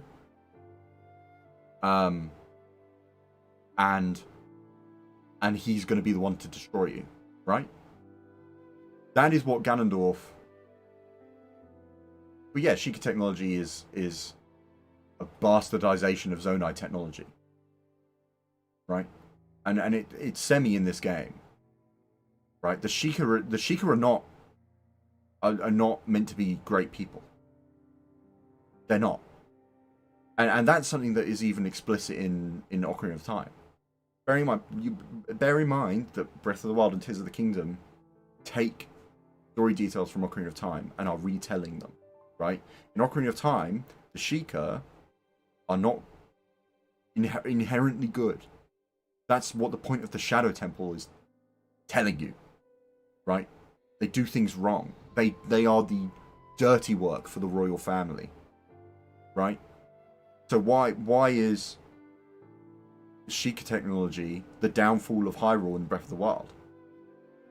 Because the Sheikah are bastardizing this ancient technology that they stole from the Zonai and don't understand, right?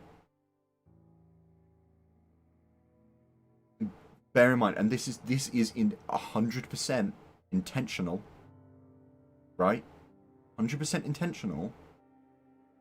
The Sheikah do not know where they get their energy from. At a certain point. There's a certain point in history where the Sheikah forget where they get their energy from. But Breath of the Wild explains that it comes from beneath Hyrule Castle. Right? Do you think it's a coincidence that in Tears of the Kingdom they wrote that Ganondorf is beneath Hyrule Castle and Rauru is sealed there, stealing his magic and converting it? You see that happening. Rauru is draining Ganondorf's dark magic and it's converting into green magic. And that's where the Sheikah energy store comes from? That's not... That's intentionally written. That the Sheikah technology is powered, right, off of... It's powered off of energy stolen from Ganondorf. And people don't talk about that enough, right? But this energy source that the Sheikah are using for thousands and thousands of years, it comes from beneath the new Hyrule Castle, which is the sealing ground of Ganondorf, where he is half alive, constantly draining energy. That's intentional, right? But people, right? It's a great aspect of the story. The Sheikah are using a technology they don't understand and getting energy off of Ganondorf to build this high-tech society. Right? That's the story that they're trying to tell you. But what will Zelda fans focus on? How does this link to Skyward Sword? Oh, which one of the 3 timelines in this fanfiction book does it connect to? This is all Zelda fans talk about. That's the thing they focus on. Right? Is that the most interesting part of Breath of the Wild? No. Is that the most interesting part of Tears of the Kingdom? No. Tears of the Kingdom gives you so much. And like I was going on earlier, Ganondorf's final, encounter before he dies, he's being told by Rauru, this guy called Link, with the Master Sword, will destroy you. Right? He's going to be your downfall. So is it a coincidence that when a guy called Link is born and pulls out the Master Sword, Calamity Ganon becomes its most cunning and wins the war? Is that a coincidence? Or are the writers of Tears of the Kingdom trying to tell you that because of this fixed timeline loop, it's the fact that Ganondorf is warned of Link, right? And that is in his mind for tens of thousands of years. Then all of a sudden, when Link exists, right? Link exists and pulls the Master Sword, and then the greatest calamity of all time happens immediately after that. Just bear that detail in mind in Breath of the Wild. They don't exactly know that the calamity is going to happen, or when it's going to happen, because it happens every a few thousands of years, right? But a guy called Link comes and he pulls the Master Sword, and a couple of years later, then Calamity Ganon goes, and it becomes semi-intelligent, right? It's not a coincidence. And these are the things that people miss out with Tears of the Kingdom, right? These are the things that are so great, that they give so much context, right? That there is this energy that the Sheikah are using that exists all around Hyrule that comes from Ganondorf's sealed body. That the calamity is actually a response to Link's existence, right? That, all of these really, really great story details. But what do Zelda fans focus on? The timeline. That they are force feeding you. They are giving you the info to tell you it's not part of that, and it doesn't need to be part of that. It's a new story that takes all of kind of the best ideas and themes of the old games and brings it here, right? And that's kind of why I think Age of Imprisonment also works. Right? Are you looking at this as a force feed me the in-between details of what happens in the ancient history? Or are you looking at this as, no, this is the story from a different perspective? Right? Because Zelda's all about new stories, it's about new perspectives. Tears of the Kingdom is about revelations and hints of things that better explain Breath of the Wild. And this game is, well, how were other characters affected by the imprisoning war? Right? It's not about, let's give you all of the in-between details of everything that happened in the imprisoning war with characters you've already seen. It's let's give you a perspective from another character. So for me, I like this.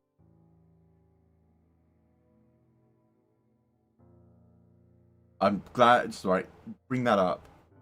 There are games that were written and intended to be part of a timeline, and that is Ocarina of Time. They tell you in the games, right? So this is an outside source. They tell you in the games that Wind Waker takes place in the adult timeline, where the Hero of Time left. That Twilight Princess, they show you in the Ganondorf in prison. They tell you that this is because, of them being warned of his treachery. That it's the same Ganondorf, right?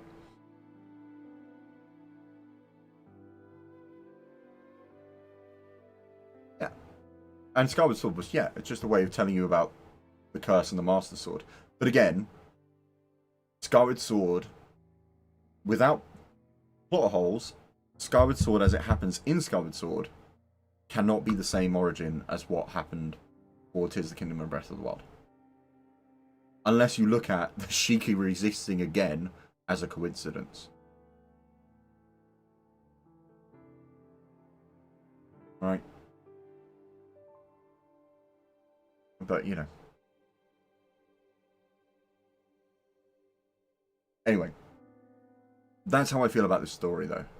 If you look at this story as a deeper, you know, a deeper telling of the ancient history, it's not great, and it starts giving you hints of things that are interesting that you'd like to learn about, but then it doesn't actually go through with them. Right, so on that front, it's not great. If you look at this as, oh, this is the story of a Korok and his companion during the imprisoning war, then we've got something really interesting, right? Then we've got a really interesting story. In terms of the strategy, like I was saying earlier, this game missed out on doing that. You know? Every single main mission level was kill this enemy, kill this enemy, kill this enemy, boss. And then every side mission, and as we saw earlier, I did every single one of them. They were all, here's 4, maybe 5 enemies. Kill them all. And it was 109 side missions that were all the same thing. Yeah, maybe 111. I didn't get the last 2 recruitment ones, but around just slightly over 100 missions of killing the same enemies again and again and again. Right? So by the time you get to the final level, you're just like, I've done about 70 of this exact fight.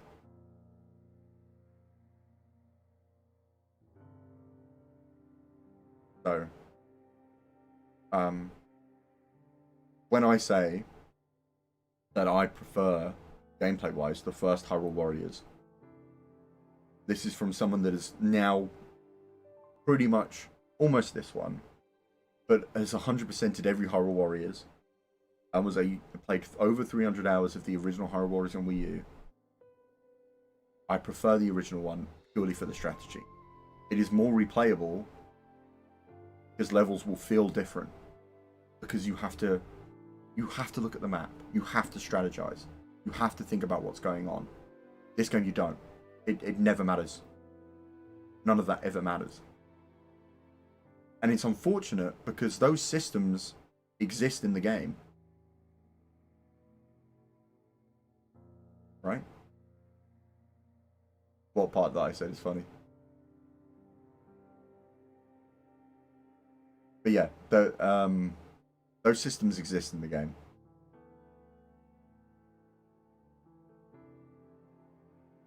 Oh yeah, it is.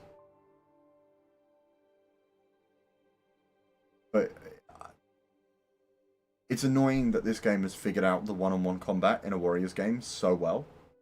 And I think in general, because I played a few, this is my favourite Warriors combat, right? And they've really, really narrowed down how to make it fun, while also having all the other smaller enemies around. But why get rid of the strategy? Because you instantly make this game way more fun and way more replayable, and you don't have to code anything new in. Right? You just have to make a bit more effort in the level design. But you could even copy the level design of the original Hyrule Warriors. You could have the same missions and same strategy.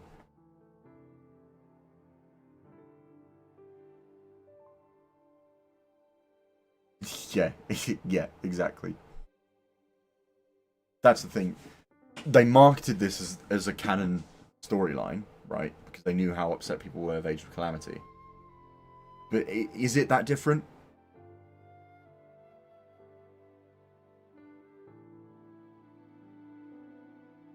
Yeah. Yeah, but that is basically, you're right. How is this that different to Age of Calamity? Because one is canon, and this one and Age of Calamity wasn't. But at the end of the day, both of them don't really give you more details about the backstory. Right? Because this existed in it, but they added in new characters and gave us some kind of excuse at the end of why we don't know about them in Tears of the Kingdom. But, you know, this is about a tree. Right? This is about a tree that exists in Tears of the Kingdom that you can go inside, that's huge, and it's the story of that little tree. And it's the story of a little Korok's journey during the biggest war in this Hyrule's history. Right? And is that not nice? Right? That's a nice idea. The problem is, these Warriors games, you can't look at them as, oh, I should play them to learn more of the backstory of these other games. They're Warriors games. They're set in these time periods, right? So you see characters you know, and they can reuse assets. But we can't... Yeah. This game had the same looking maps over and over again. I really don't know what happened. And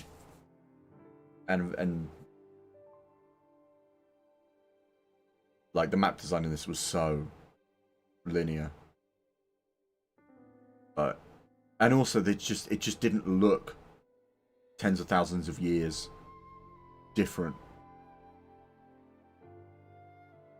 Right. I just think people need to stop talking about the timeline. Yeah, exactly. But I think we need to not focus on the timeline when we talk about these stories. And we need to not focus on how badly Tears of the Kingdom tells the story. And I did say that in my Tears of the Kingdom video a lot. You know, I hope that came across. That I truly think the story is good. I really do. And I think there's so much there. And there's so many clever details, right, that the game gives you. But we're focusing on the wrong things. We're focusing on how badly Tears of the Kingdom is told, and how we can fit it in a timeline that it was never intended to fit in. Right? Because think about it. After the timeline was made, when Link Between Worlds came out, they said, oh, it's here on the timeline. I mean, it's obvious because it's a sequel to A Link to the Past. Right? But why didn't they do that with Breath of the Wild? Because it wasn't written to fit in any specific timeline. It wasn't. And that's okay. That's fine. Look at this as a new story. Right? Zelda doesn't have to be one big story. That's not what it was created to be. Right? It was created to be this retelling of a legend. New ways of telling stories in the same world. Right? It's the world of Hyrule that's interesting. So let's look at these stories as something separate, and we can get more enjoyable things out of them. Right? I think people will enjoy Tears of the Kingdom more if they let go of the timeline. I really do. I really, really do. There's so much there. I could go on. I should have talked more about it in my video, and maybe in the future I'll make a video talking about these things. But the problem is, the Zelda community is lovely, generally. But if you don't agree with them, right, that whether or not Breath of the Wild is in the timeline or not is not confirmed either way. By quotation in an interview, the game will give you hints trying to tell you it's separate, but that's a different... But if you don't agree with people about their fanfic on where in the timeline this fits, they'll get mad. They will get mad. Right? If you don't enjoy the same fanfic of Zelda, and you don't enjoy Zelda's story or the same details about it as they do, they'll take it as you hate Zelda. Right? Zelda is the thing that I enjoy the most, that I've looked into the most. I'm thing I've been playing for over 22 years now. Right? And just because I'm there, like, I think Breath of the Wild and Tears of the Kingdom is a better story and has more to it, if you don't force it into the timeline made for Hyrule Historia, oh, I hate Zelda. And that sucks. Right? I don't hate Zelda. I think it's actually got some good, well-written stories there and good ideas. If you put Breath of the Wild and Tears of the Kingdom in the old timeline, it's no longer well-written. Right? It's not. It's full of plot holes. And when you ask people to say, okay, because some people will say, oh, you know, Tears of the Kingdom's ancient history happens, then all the other games happen, and then Breath of the Wild. So they force the timeline to be in after Tears of the Kingdom's ancient history, and then you're like, okay, but then this, and this don't work anymore, right? They're like, they'll get mad at you, right? If you point out that forcing this game in the timeline creates issues, you're a hater. You hate Zelda, right? Because you say that, oh, the story's rubbish. I'm not saying the story of Zelda's rubbish. I'm saying if you force this into the timeline, it creates plot holes. So considering they didn't write Breath of the Wild specifically to be, it's not something that they want people to figure out. It's, you look at what they're actually saying in these interviews. It's, if you want to think that it's in the timeline, you can, right? But it wasn't written to be. There's not something that we aren't figuring out. That's the problem. There's this toxic idea that we haven't figured out where Nintendo wanted the timeline, where in the timeline to be. There's nothing to figure out. It wasn't written to be, right? They just wanted Koroks and Ritos and Zoras to exist in the same game. And they wanted all of these things from other Zelda games, and they wanted to borrow ideas from Ocarina of Time, and they wanted to reboot the series. Look at what they say about Breath of the Wild during its whole development. They wanted to reboot things, even down to the colour of Link's tunic. Right? So if you agree with that principle, and agree that it was always a reboot, because they rebooted every single aspect, right? But if you don't agree about that fitting into the timeline, you hate Zelda. Right? And it's like, the wait for Breath of the Wild was years. Years. And you will have these Zelda fans that became Zelda fans after Breath of the Wild released, right? And weren't sitting here waiting for that game, reading all the development stories and stuff, and knowing it was going to be a reboot. We knew it was going to be a reboot. Right? Yeah, exactly. In interviews, they just dodge everything. Look at Bonanza, right? Oh, we're not telling you where in the timeline it is. We're not telling you that. Right? Breath of the Wild was always created to be a reboot. A retelling using... And Tears of the Kingdom proves that. It takes ideas from different Zelda games and creates a more coherent new world. That has new origins for the Sheikah symbol. New origins for the gem on Ganondorf's head. New places for Koroks to come from. Right? They have a new place of origin. The Rito are no longer replacing the Zora. Right? Right. And if you try and force Ocarina of Time to come after the ancient history of Hyrule, again, you get more plot holes. Because, as we see here, Koroks existed in ancient Hyrule. So, at what point did Korok Forest get deleted, and then you had Kokiri Forest, and then Kokiri came back, and then they turned back into Koroks again? No. It doesn't work. Why doesn't it work? Because it wasn't intended. Right? That's, yeah. Dude, if you want to see me piss off even more people, right? Wait until I tell them that Donkey Kong 94 on the Game Boy, right, wasn't in Nintendo's mind when they wrote the story of Bonanza, and everyone will lose that, will absolutely go batshit crazy at you. Oh, but in this fifth, like, rebooted version of the arcade Donkey Kong game, this happens. So, Bonanza can't be a prequel to Mario Odyssey. No, dude. When they wrote Bonanza, right, what the only games that they thought about are the ones they mention. Right? Bonanza only talks about the Donkey Kong Country games and Odyssey. It's the only ones they talk about.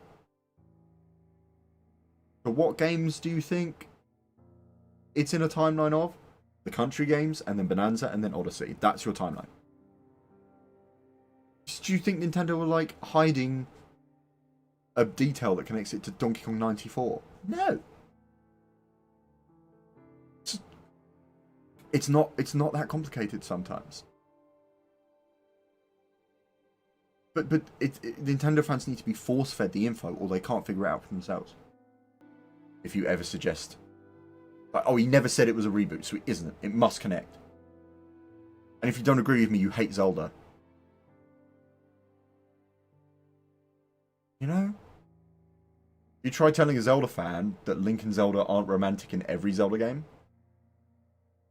You hate Zelda. No. No. That's an idea that Skyward Sword started.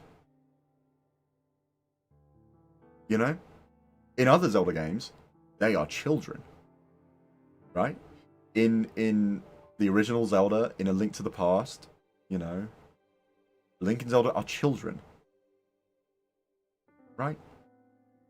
Metroid fans are the only ones that have it together. Because you know, I recently started really getting into Metroid. I stopped playing all the Metroid games in a month and a half period. And you talk to most Metroid fans, and you even go on Reddit, and they will point out the plot hole between Metroid 1 and Metroid Prime 1 and Metroid Prime 3. They will go, yeah, there is a plot hole here. They kind of rewrote this. That's why it doesn't make sense. They will tell you this. Metroid fans will say this happily, and they will say, oh, some people think this, but other people think this.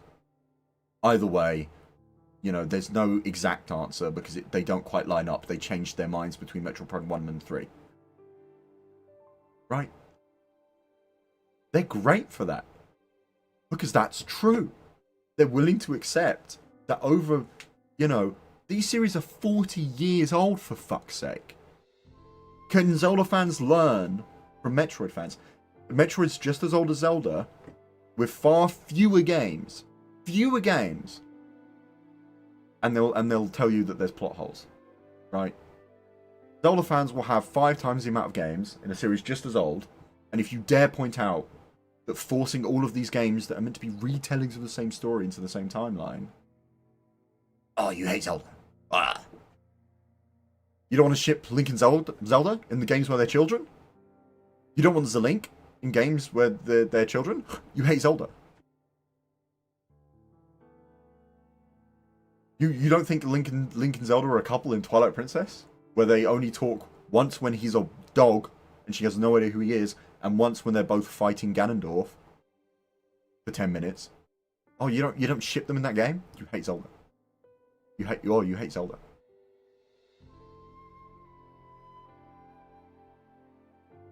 No. I've you know, I'm not the oldest Zelda fan, but I've been around for all of it. I was there when the idea of Link and Zelda being romantic was introduced in 2011. I was there when they made the Zelda timeline to sell Hyrule Historia. And people were pointing... People did not like it when it came out. Right? When the Zelda timeline came out, right, the people that liked it were people that could make YouTube videos out of it and make content and get money. I'm sorry, that's true. The Zelda timeline was enjoyed for content, but for when it actually came out, people were like, "Wow, that's not great." But Zelda fans now are just it's sad, you know. And it's like what I was saying earlier in this an hour ago now. It's so toxic. You try and point out plot holes where if you force Tears of the Kingdom in the middle of the timeline of Zelda. Oh, you hate Zelda. You try and say that Zelink isn't, you know, canon in a game where they're children, or isn't canon in a game where they don't talk to each other. Oh, you hate Zelda games. Right? Because between 2011 and now, right, in a matter of 14 years, the only 3D Zelda games we've had are Skyward Sword, Breath of the Wild and Tears of the Kingdom. So a lot of Zelda fans only grew up with those. Right? And they assume that this Skyward Sword game that's an origin story must connect with the next two games that came out. They grew up as these games were being made. But if you don't agree with that, you hate Zelda. You know? And this is a point that I was trying to make in my Breath of the Wild video so much, is that I love Breath of the Wild, and it's okay to love Breath of the Wild as something separate. You know? As something new. And if you try and criticize Breath of the Wild in the same, by comparing it like for like with other 3D Zelda games, you're missing the point. Right? You're completely missing the point. And I'm so grateful. I was about the same age when Skyward Sword came out. But my first Zelda game was Ocarina of Time. A lot of my family were older teenagers and people 20, 21 years old. So when I was a kid, you know, my parents were uni students. My uncle was like a 17-year-old. So they didn't know what to do with me as a child. So they would, when it was Sunday dinner, when all of my family would come around, I'd be sat in front of an N64. And I would just go on my uncle's Ocarina of Time file and run around. And that's how I started with Zelda. And I've been obsessed with it ever since. You know?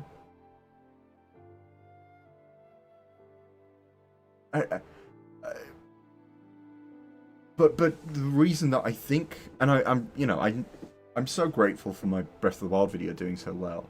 But when I'm trying to think about why did it do so well, it's because I think I looked at Breath of the Wild for what it was, as something separate.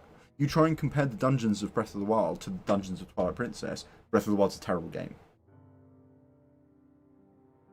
But is that what Breath of the Wild is? That's not. And Breath of the Wild is about the world being the dungeon. And that, you know, my God, I think my Breath of the Wild video took me it was like a 5-year-long process. But I'm proud of it because I think I got the point. Right? And, you know, I had Zelda YouTubers I've been watching for years comment on the video and tell me it was great.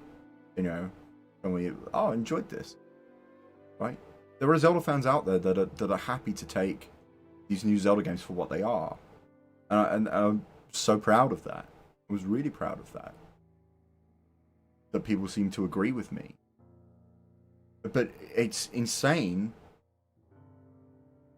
that people will agree and will come to this conclusion that yes, Breath of the Wild is something different. It's its own thing. You can't compare the dungeons. You can't compare the combat. You can't compare, you know, the item systems. But the story? Oh, that has to be connected.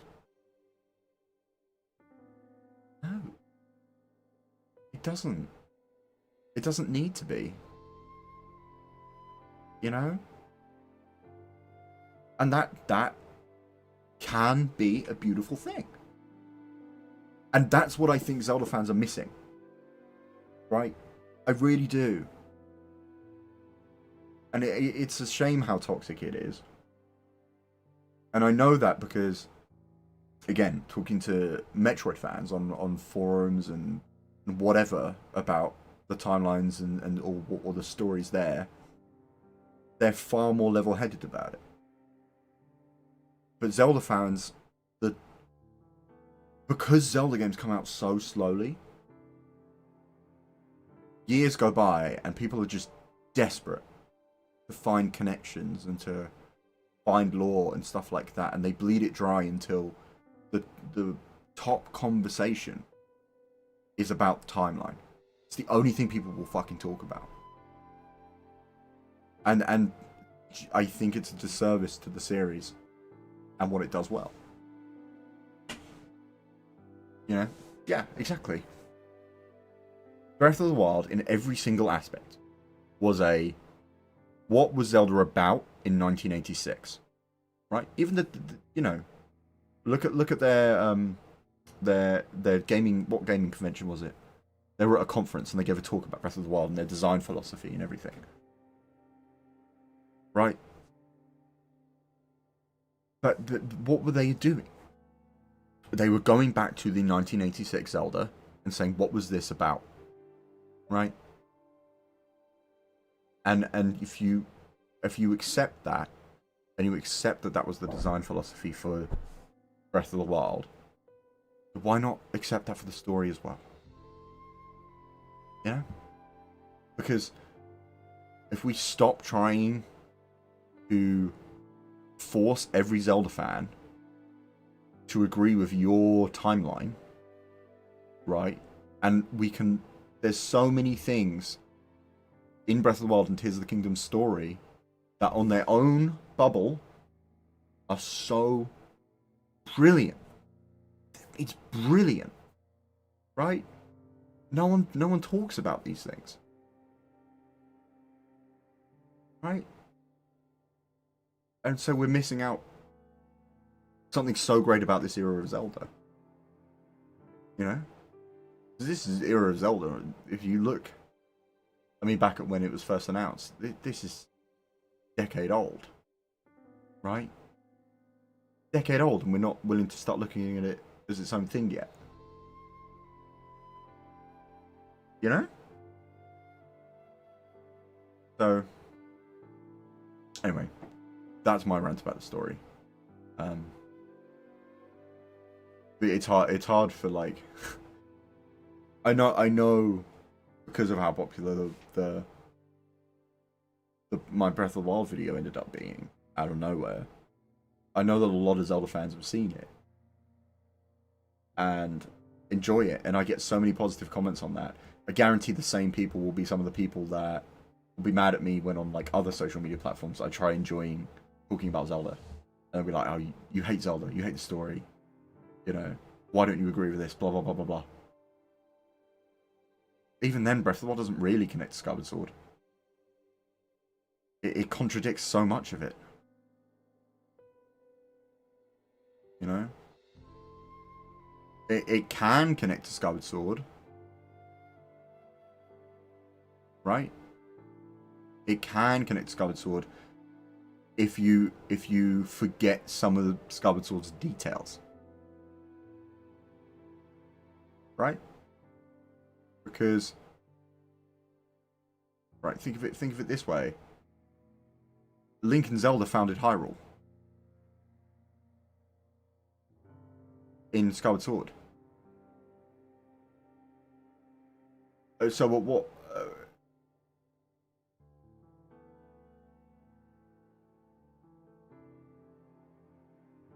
Yeah.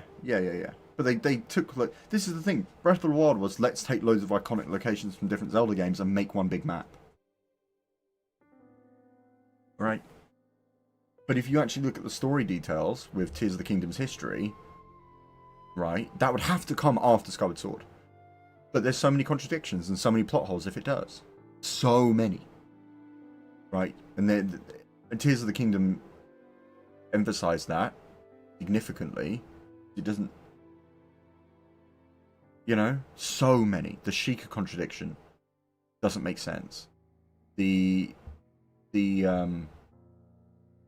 know, Link and Zelda founding Hyrule, and there already being Sheikah and then a royal family and a goddess line and blah blah blah. Like, Sonya isn't a white character. She's from a different lineage, right? So what? Zelda went from, like... Anyway.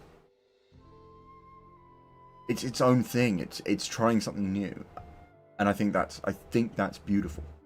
And that's what makes Breath of the Wild and Tears of the Kingdom so enjoyable. Is it's this whole fresh world that brings all the best ideas from different Zelda games. It takes all the best ideas from Ocarina of Time story. It takes the Koroks and the Rito from Wind Waker, brilliant. It takes locations from Skyward Sword and the idea of Hylia, brilliant. It brings in the romantic ideology between Link and Zelda from Skyward Sword. Amazing. It takes all of these amazing things from different Zelda games, but because they're great ideas, and together they make a really great world. Not because they're trying to hint at some connection, right?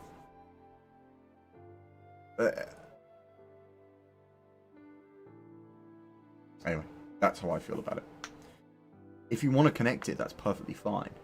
Basically, is what I'm saying, right?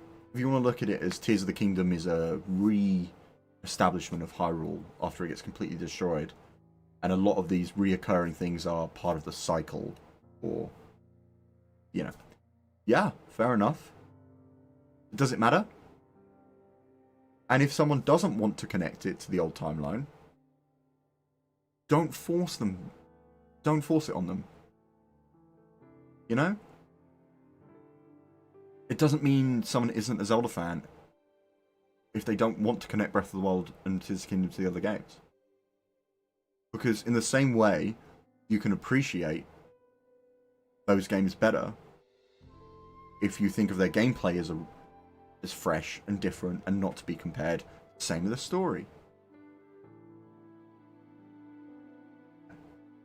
Yeah, exactly. Just enjoy it for what it is, and let Zelda fans try and enjoy it as something separate. Because there's better stories, there's better lore to be told, right? There are more interesting things to talk about than how we can force it to connect to other games that they never intended it to. Yeah, exactly, yeah. It's references. It's like they didn't build Breath of the Wild. They didn't want to build Breath of the Wild's Hyrule from scratch and redesign all of these monuments and things like that, because it would have been so hard. The reason Breath of the Wild's world is so interesting is because they pulled ideas from other Zelda games and didn't have to make them from scratch, right?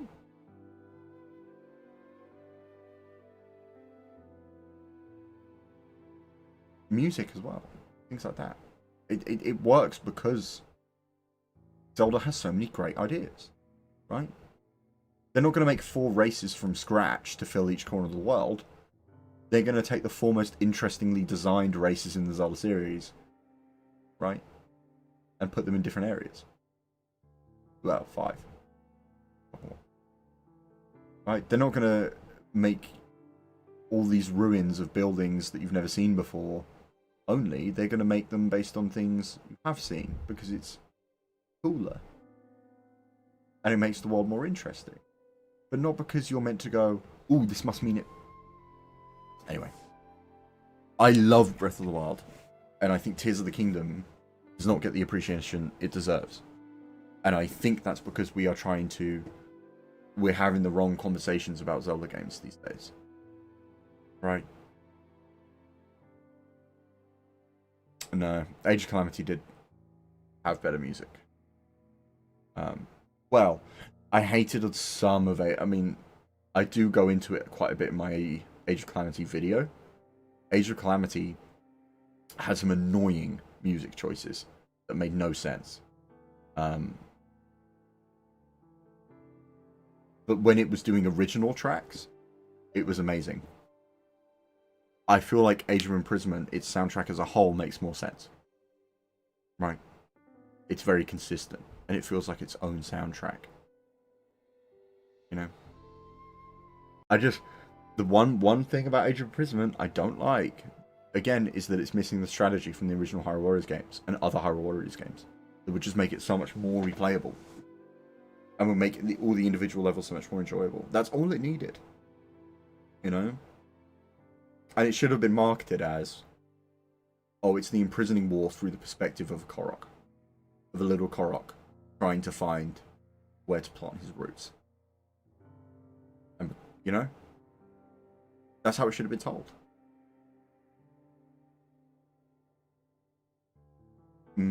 Oh yeah, that's a good track.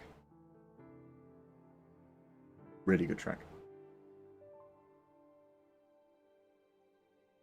But yeah, I like this as just a little side story about a Korok.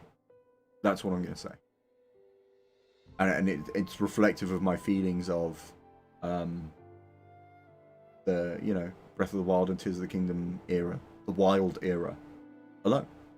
Look at them as what they are. You know? Look at what the developers wanted to do. Right? And you'll find more enjoyment out of it. I hope that makes sense.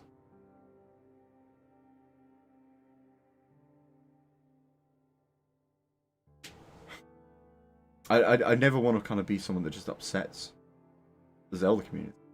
I like, whenever I've done opinions, it's never to be controversial. But there has been a shift, you know, about how we talk about these things. Like, not saying you saying you don't care about the timeline from Hyrule Historian 2012. That's fine. You know? Yeah, exactly. But the references. The references. Do you think when you find Majora's Mask, you're actually running around wearing Majora's Mask? You know? When you're wearing a Phantom Ganon costume, do you think that is Phantom Ganon's actual costume? Come on. Do you think when you're given the Goddess Sword, you're actually given the Goddess Sword? No, these things don't make sense. They don't make sense. Right? They're there for fun. Same as a Nintendo Switch t-shirt. Right? But people will say, oh, well, this tunic's in the game. The Twilight Princess tunic's in the game, so it must connect to Twilight Princess. Wind Waker tunic's in the game, so it must connect to Wind Waker. Nintendo Switch t-shirt's in the game, so,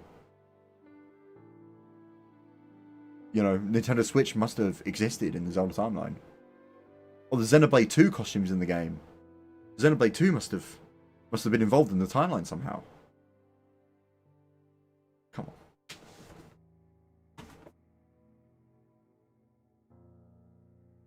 It's okay to not take every detail literally.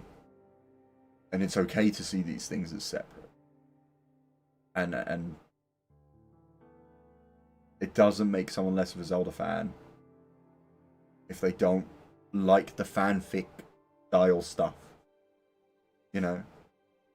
Because that never really used to be what Zelda was about. The Wind Waker and Twilight Princess was special. Right? But being games where there was a new Link they directly reference Ocarina of Time. Link is given the tunic and told, this is the tunic of, you know, the Hero of Time. And the Hero of Time shows up as the Hero Shade. And in Wind Waker, they say the Hero of Time is not gone, is not here, so we're giving you this tunic in reference to it. Right? They explicitly say that, and that's important details in the story. So I'm not sure if I'm going to make a full video on this game. It's tough. Right? That's why I did the stream in the first place, because I was like, I don't know if there's more for me to say. I think I'll edit this part and put it on my second channel as like a conversation about this game or something. But the reason I'm not making a video on this game, and you'll only hear it here, is because I've been working on the Skyward Sword script for so long. I'm really knuckling down on the Skyward Sword script. And because I don't have too much interesting to say about this game. Because it's too similar to Age of Calamity. And all the problems I have with Age of Calamity are the exact same problems I have here. Right.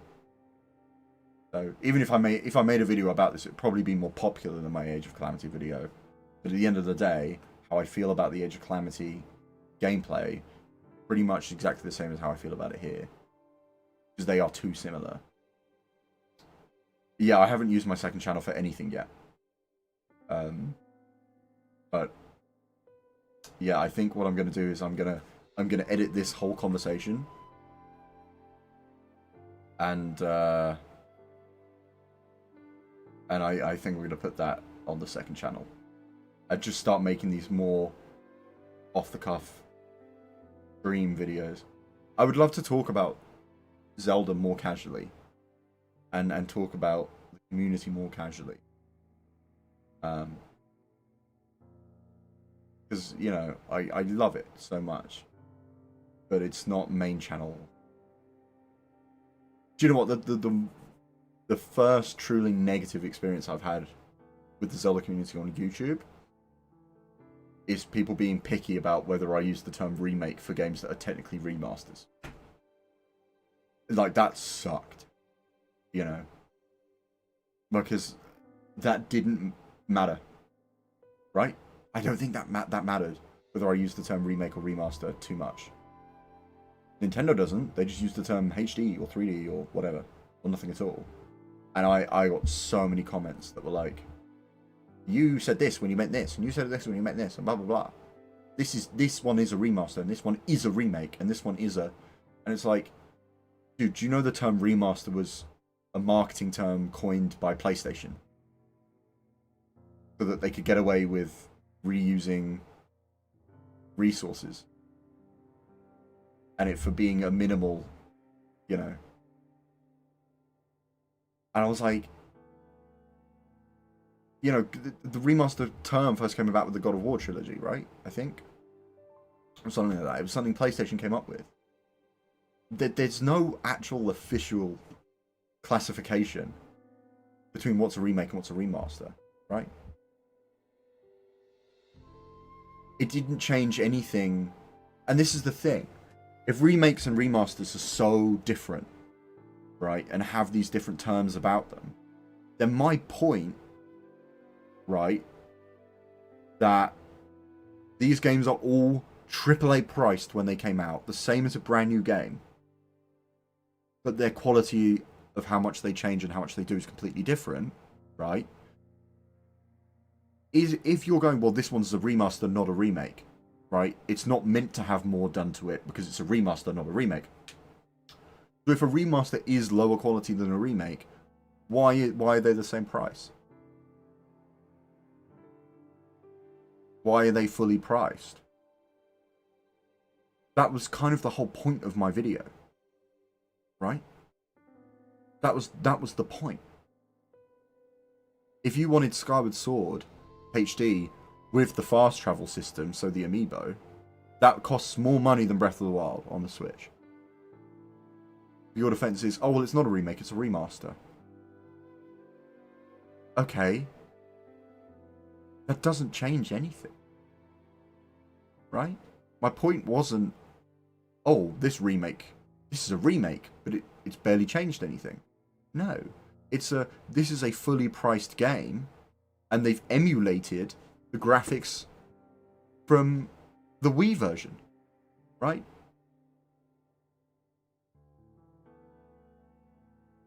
Because that's exactly what they did. A lot of people were mad about what I was saying about Skyward Sword. But it's a fact that, yes, the majority of the code runs locally on the Switch, but the graphics are emulated. It runs on an emulator. You're paying full price for an emulated game, graphically, be clear, and then have to pay $25 more for an actual quality of life change with the amiibo. And what were the comments I got? Or you didn't mention how, you know, the text boxes don't jump up every time you collect an item. You know? This is how toxic the Zelda community is. You can't have different opinions, right? You can't miss a detail, or they'll get mad. you can't not have the same ships as them. Because you can't, you know, well, the shipping is fun. I don't think you should shit on anyone for shipping characters in Zelda games if they're, you know, unless you're doing anything controversial like, you know. But where I do draw the line is like, yeah, let's not try and tell people the Link happens in every Zelda game, including the ones where they're children. Why the fuck do we care about that? Bit odd. Yeah, I agree. I mean, my whole point of that video was like, you know, remasters are fine. They're fine. But they make the games look older. Someone actually, funnily enough, in my video where I talk about how the higher resolution of Twilight Princess and the higher detail textures make a lot of it look worse. Someone made a clip about me pointing out the fingers of Twilight Princess Link. Because if you... the fingers and the feet... they make the game look like a... Well, it is a GameCube game. But, like, my god, it makes them look so old. You can't release Twilight Princess HD. And this is the thing, a lot of people are like, oh, just port Twilight Princess HD and Wind Waker HD to Switch. Do you know why they can't do that? Because that'd be dreadful. You know? Those models in Twilight Princess do not look good in 4K. Okay? They do not look good. You look at Link lifting up the Master Sword, right? What an amazing moment. The only thing I can think about is his fucking fingers. That's all I can think about. And Skyward Sword's worse, because it doesn't even have textures on most parts of its models. Like, the arms and the hands are just thick hexagons, long hexagons. But Twilight Princess, and this is me saying this about my favourite game of all time, you know, Twilight Princess was made for 2006. And it looked good in 2006. You up the resolution of something that does not belong in that resolution, it looks bad. So why do they not port Twilight Princess HD to the Switch? Because Twilight Princess HD does not look good.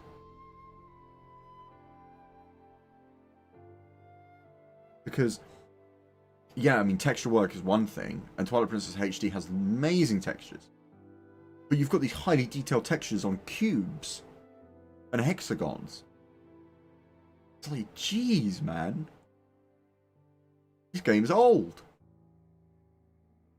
Oh, but it's you know, $50.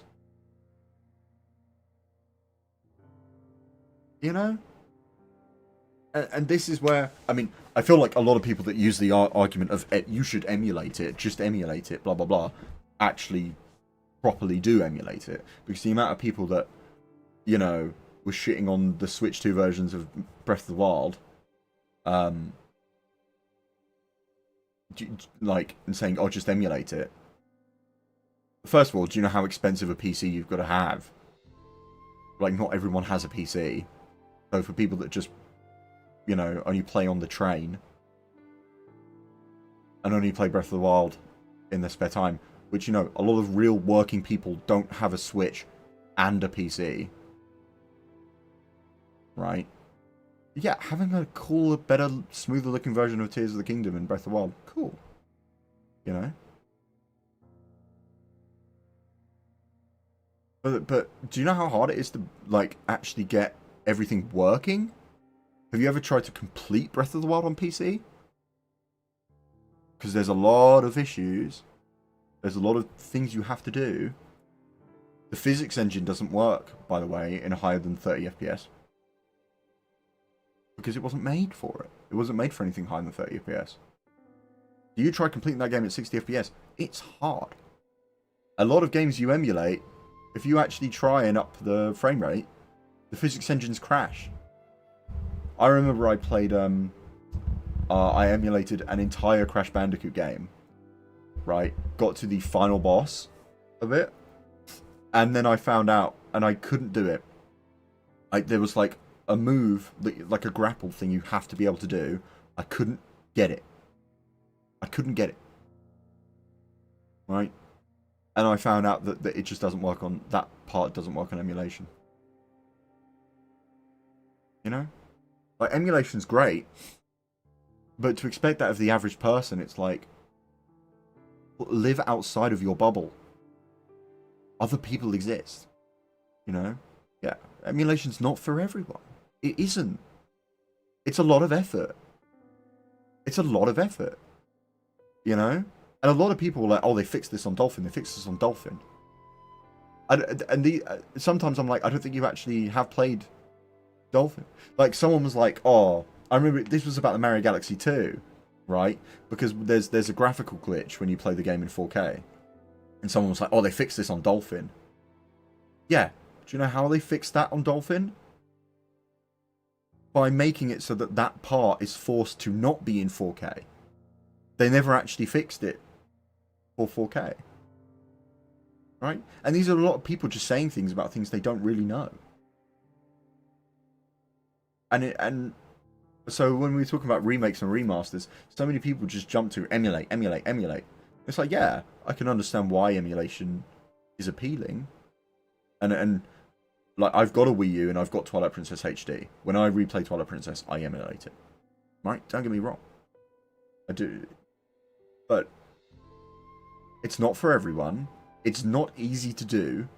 You have to have a PC that is more powerful than the console you're emulating. Right? So to just... people are just so in their own bubble and don't think about other people. Right? If it's not for me, it's for no one. That's what a lot of the Zelda community thinks like. Right? And this is the problem I have with how people talk about like the remakes, like the 3DS ones, which I think are great. They're like, oh, I don't like the graphical changes and I don't like the gameplay changes. I think the N64 one is better. So fuck you for enjoying the 3DS ones. It's like, if you think the N64 one is better, hate it. It still exists. They make it available on pretty much every console. Ocarina of Time, the N64 version. Play it. It's on every console. The remake isn't for you. You know? Remakes aren't always for the people that played the originals. Right? And this is why I made this game. That video. Right? I made that video because I played Ocarina of Time 2 months ago. Finished it in a weekend. Right? On the Switch 2 Classics Collection. Because I grew up with it. I'm used to it. Yeah, it looks old. But I still have so much fun. Right? I've got a cousin. Right? 11 years old. Too old for them.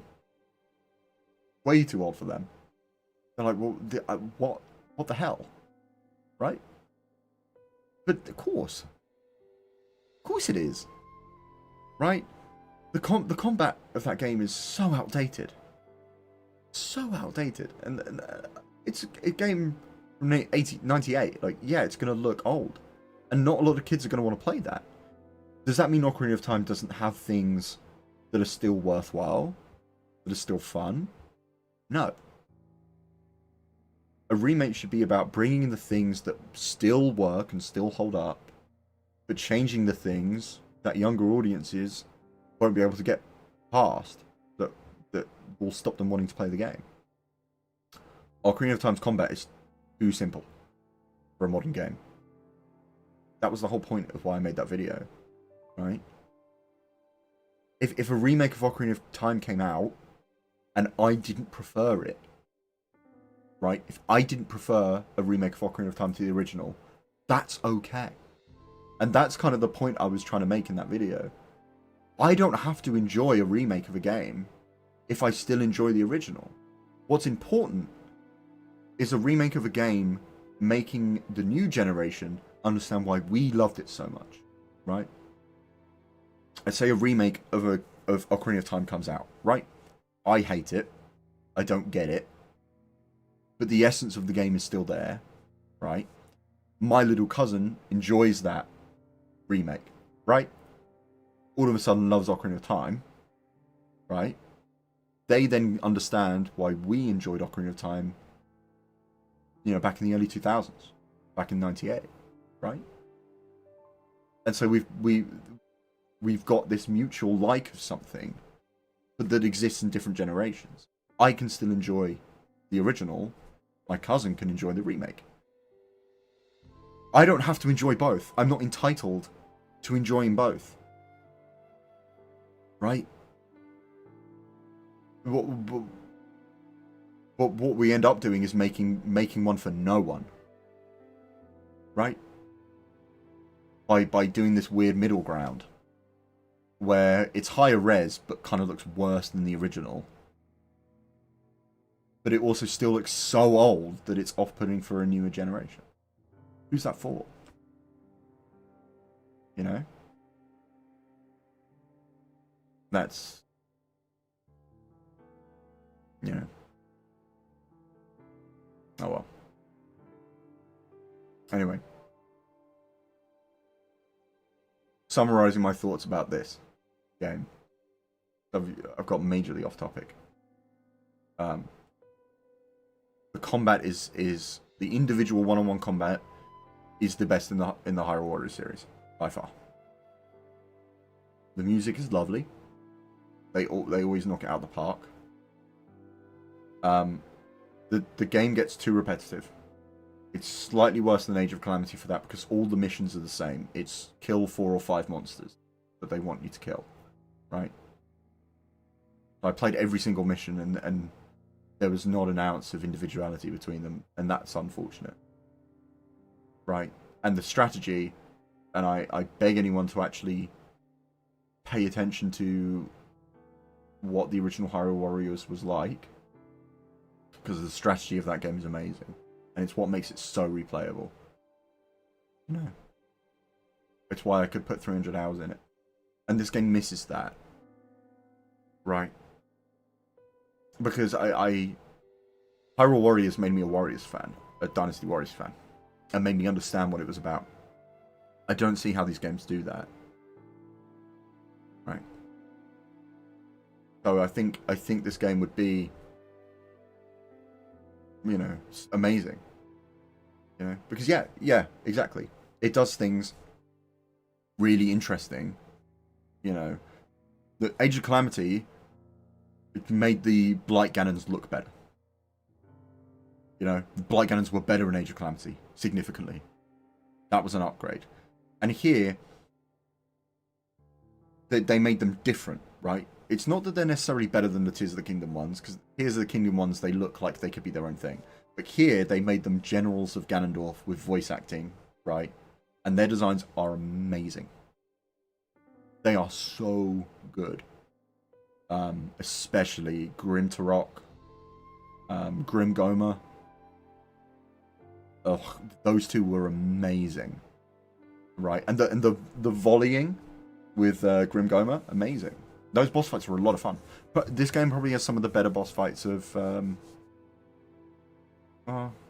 yeah, with the counter system and everything like that.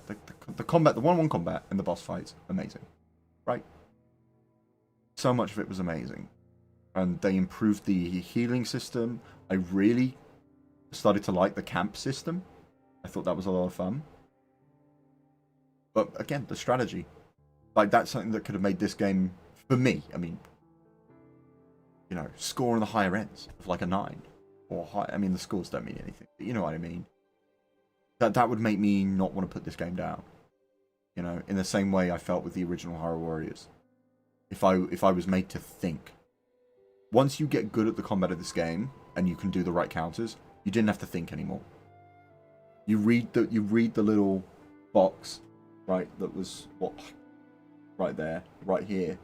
That's like, oh, go kill this enemy, go kill that enemy, go kill that, and you just do them. There's no brain power. Right? And that's what people... When people call Dynasty Warriors games, or the original Hyrule Warriors, hack and slash, right? Those games weren't actually kind of pure hack and slash. These are just hack and slash. With some one-on-one combat.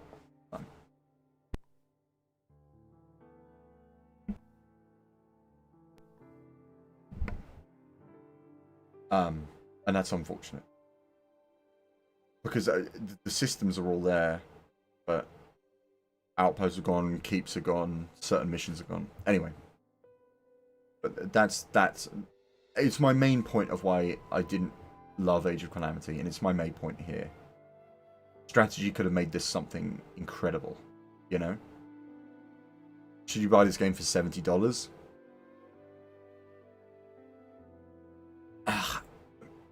If you don't like Age of Calamity, right, then probably not, you know? And if you really wanted to know more about Tears of the Kingdom's backstory, this game doesn't do that. Right? If we're being completely honest, right, not hating on this game for that, right, but not to misrepresent it, this game does not give you more backstory for Tears of the Kingdom. It doesn't. What it does do is it gives you a story from the perspective of a different character. Right? Yeah. Yeah, I mean... Oh. I forgot I had that on. But thank you. But... I know I've been talking for the past, like hour about this. About looking at the Zelda series and Zelda games as a whole. About what they are. Not what they're not. And for this game, don't look... You know, I was irritated that there are so many things it missed out on. And it didn't talk about. And it didn't explore certain relationships, certain characters. And there is something sad about that. But again, look at what it is, not what it isn't. And what this is a sweet story about a Korok. A little Korok on his own journey during the Imprisoning War. It's not what this game is marketed as, right? It's not what you'd expect it to be about. But that's what it is. Right? And if you kind of accept that, it's an enjoyable story. Right? It is. But you have to accept that that's what this is. If you're looking for more on Rauru and how he deals with his grief, you're not going to get that. If you're looking at Zelda and more of how she sees the world of Hyrule in this time period, you're not going to get that. If you're looking at, you know, a bit more of the sage's personalities, you'll get some of that. Like they did the Gerudo stuff well with RD. But this game starts and ends with the Korok and its companion. Over you know, however long the Imprisoning War goes on for. That's how the story begins and that's how it ends. Right? So if you look at this game as, oh, it's another Warriors game with similar gameplay to Age of Calamity, but it's from the perspective of a little Korok during this time period, right? That can be super appealing. But that has to be something you're interested in. You have to care about this world enough, seeing it from the perspective of another little character. And, you know, how many characters' stories are involved in this world of Hyrule, then that's something enjoyable. But, yeah. I think the combat's better than Age of Calamity. Is it better enough that it will make you enjoy it if you didn't enjoy Age of Calamity? No. If you don't enjoy Age of Calamity at all, gameplay-wise, this won't be that much better. You know.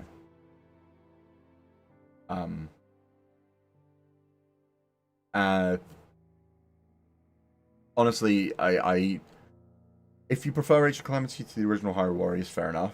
But I think so many of the people that defend Age of Calamity from the criticisms don't.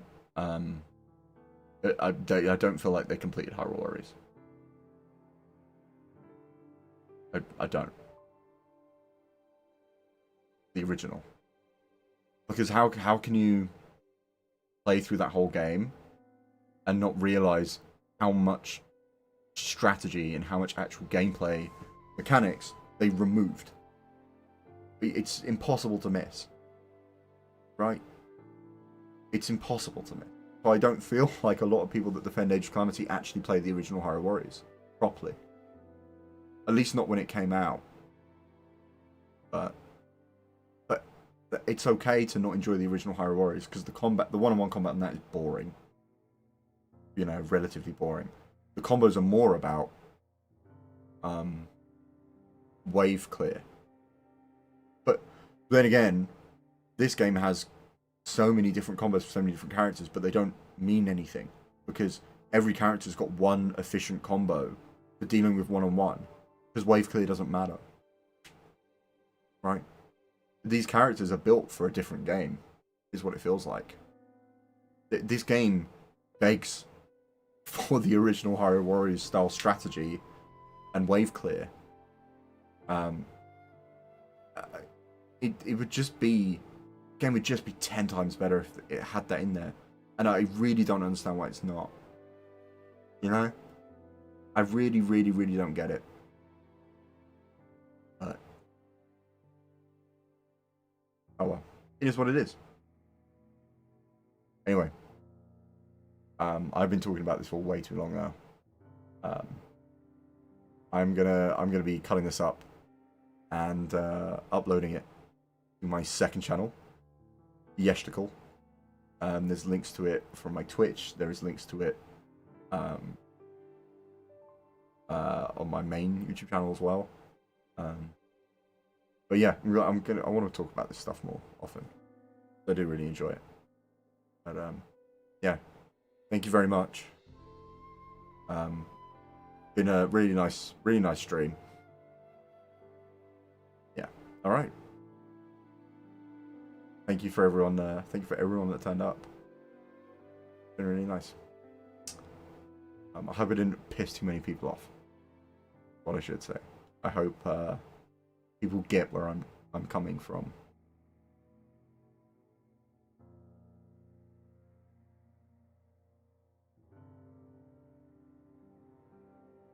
Right. Well, I'm glad you enjoyed it.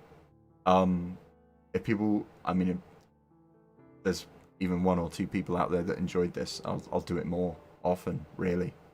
You know. So I just love talking about Zelda. I think I'll use the second channel more for these just kind of conversations about Zelda. You know. I want to do a lot more of that. But thank you, it's been really good. You know? Even just having these conversations with one or two people. You know? That's what I want. That's what I want this channel to be about more. So, I want to be able to have conversations about Zelda where everyone can have different opinions. And we can appreciate Zelda games individually as well as the series as a collective. So, yeah. We'll be doing a lot more of this. This has been great. So thank you very much. I'll see you guys very soon, hopefully.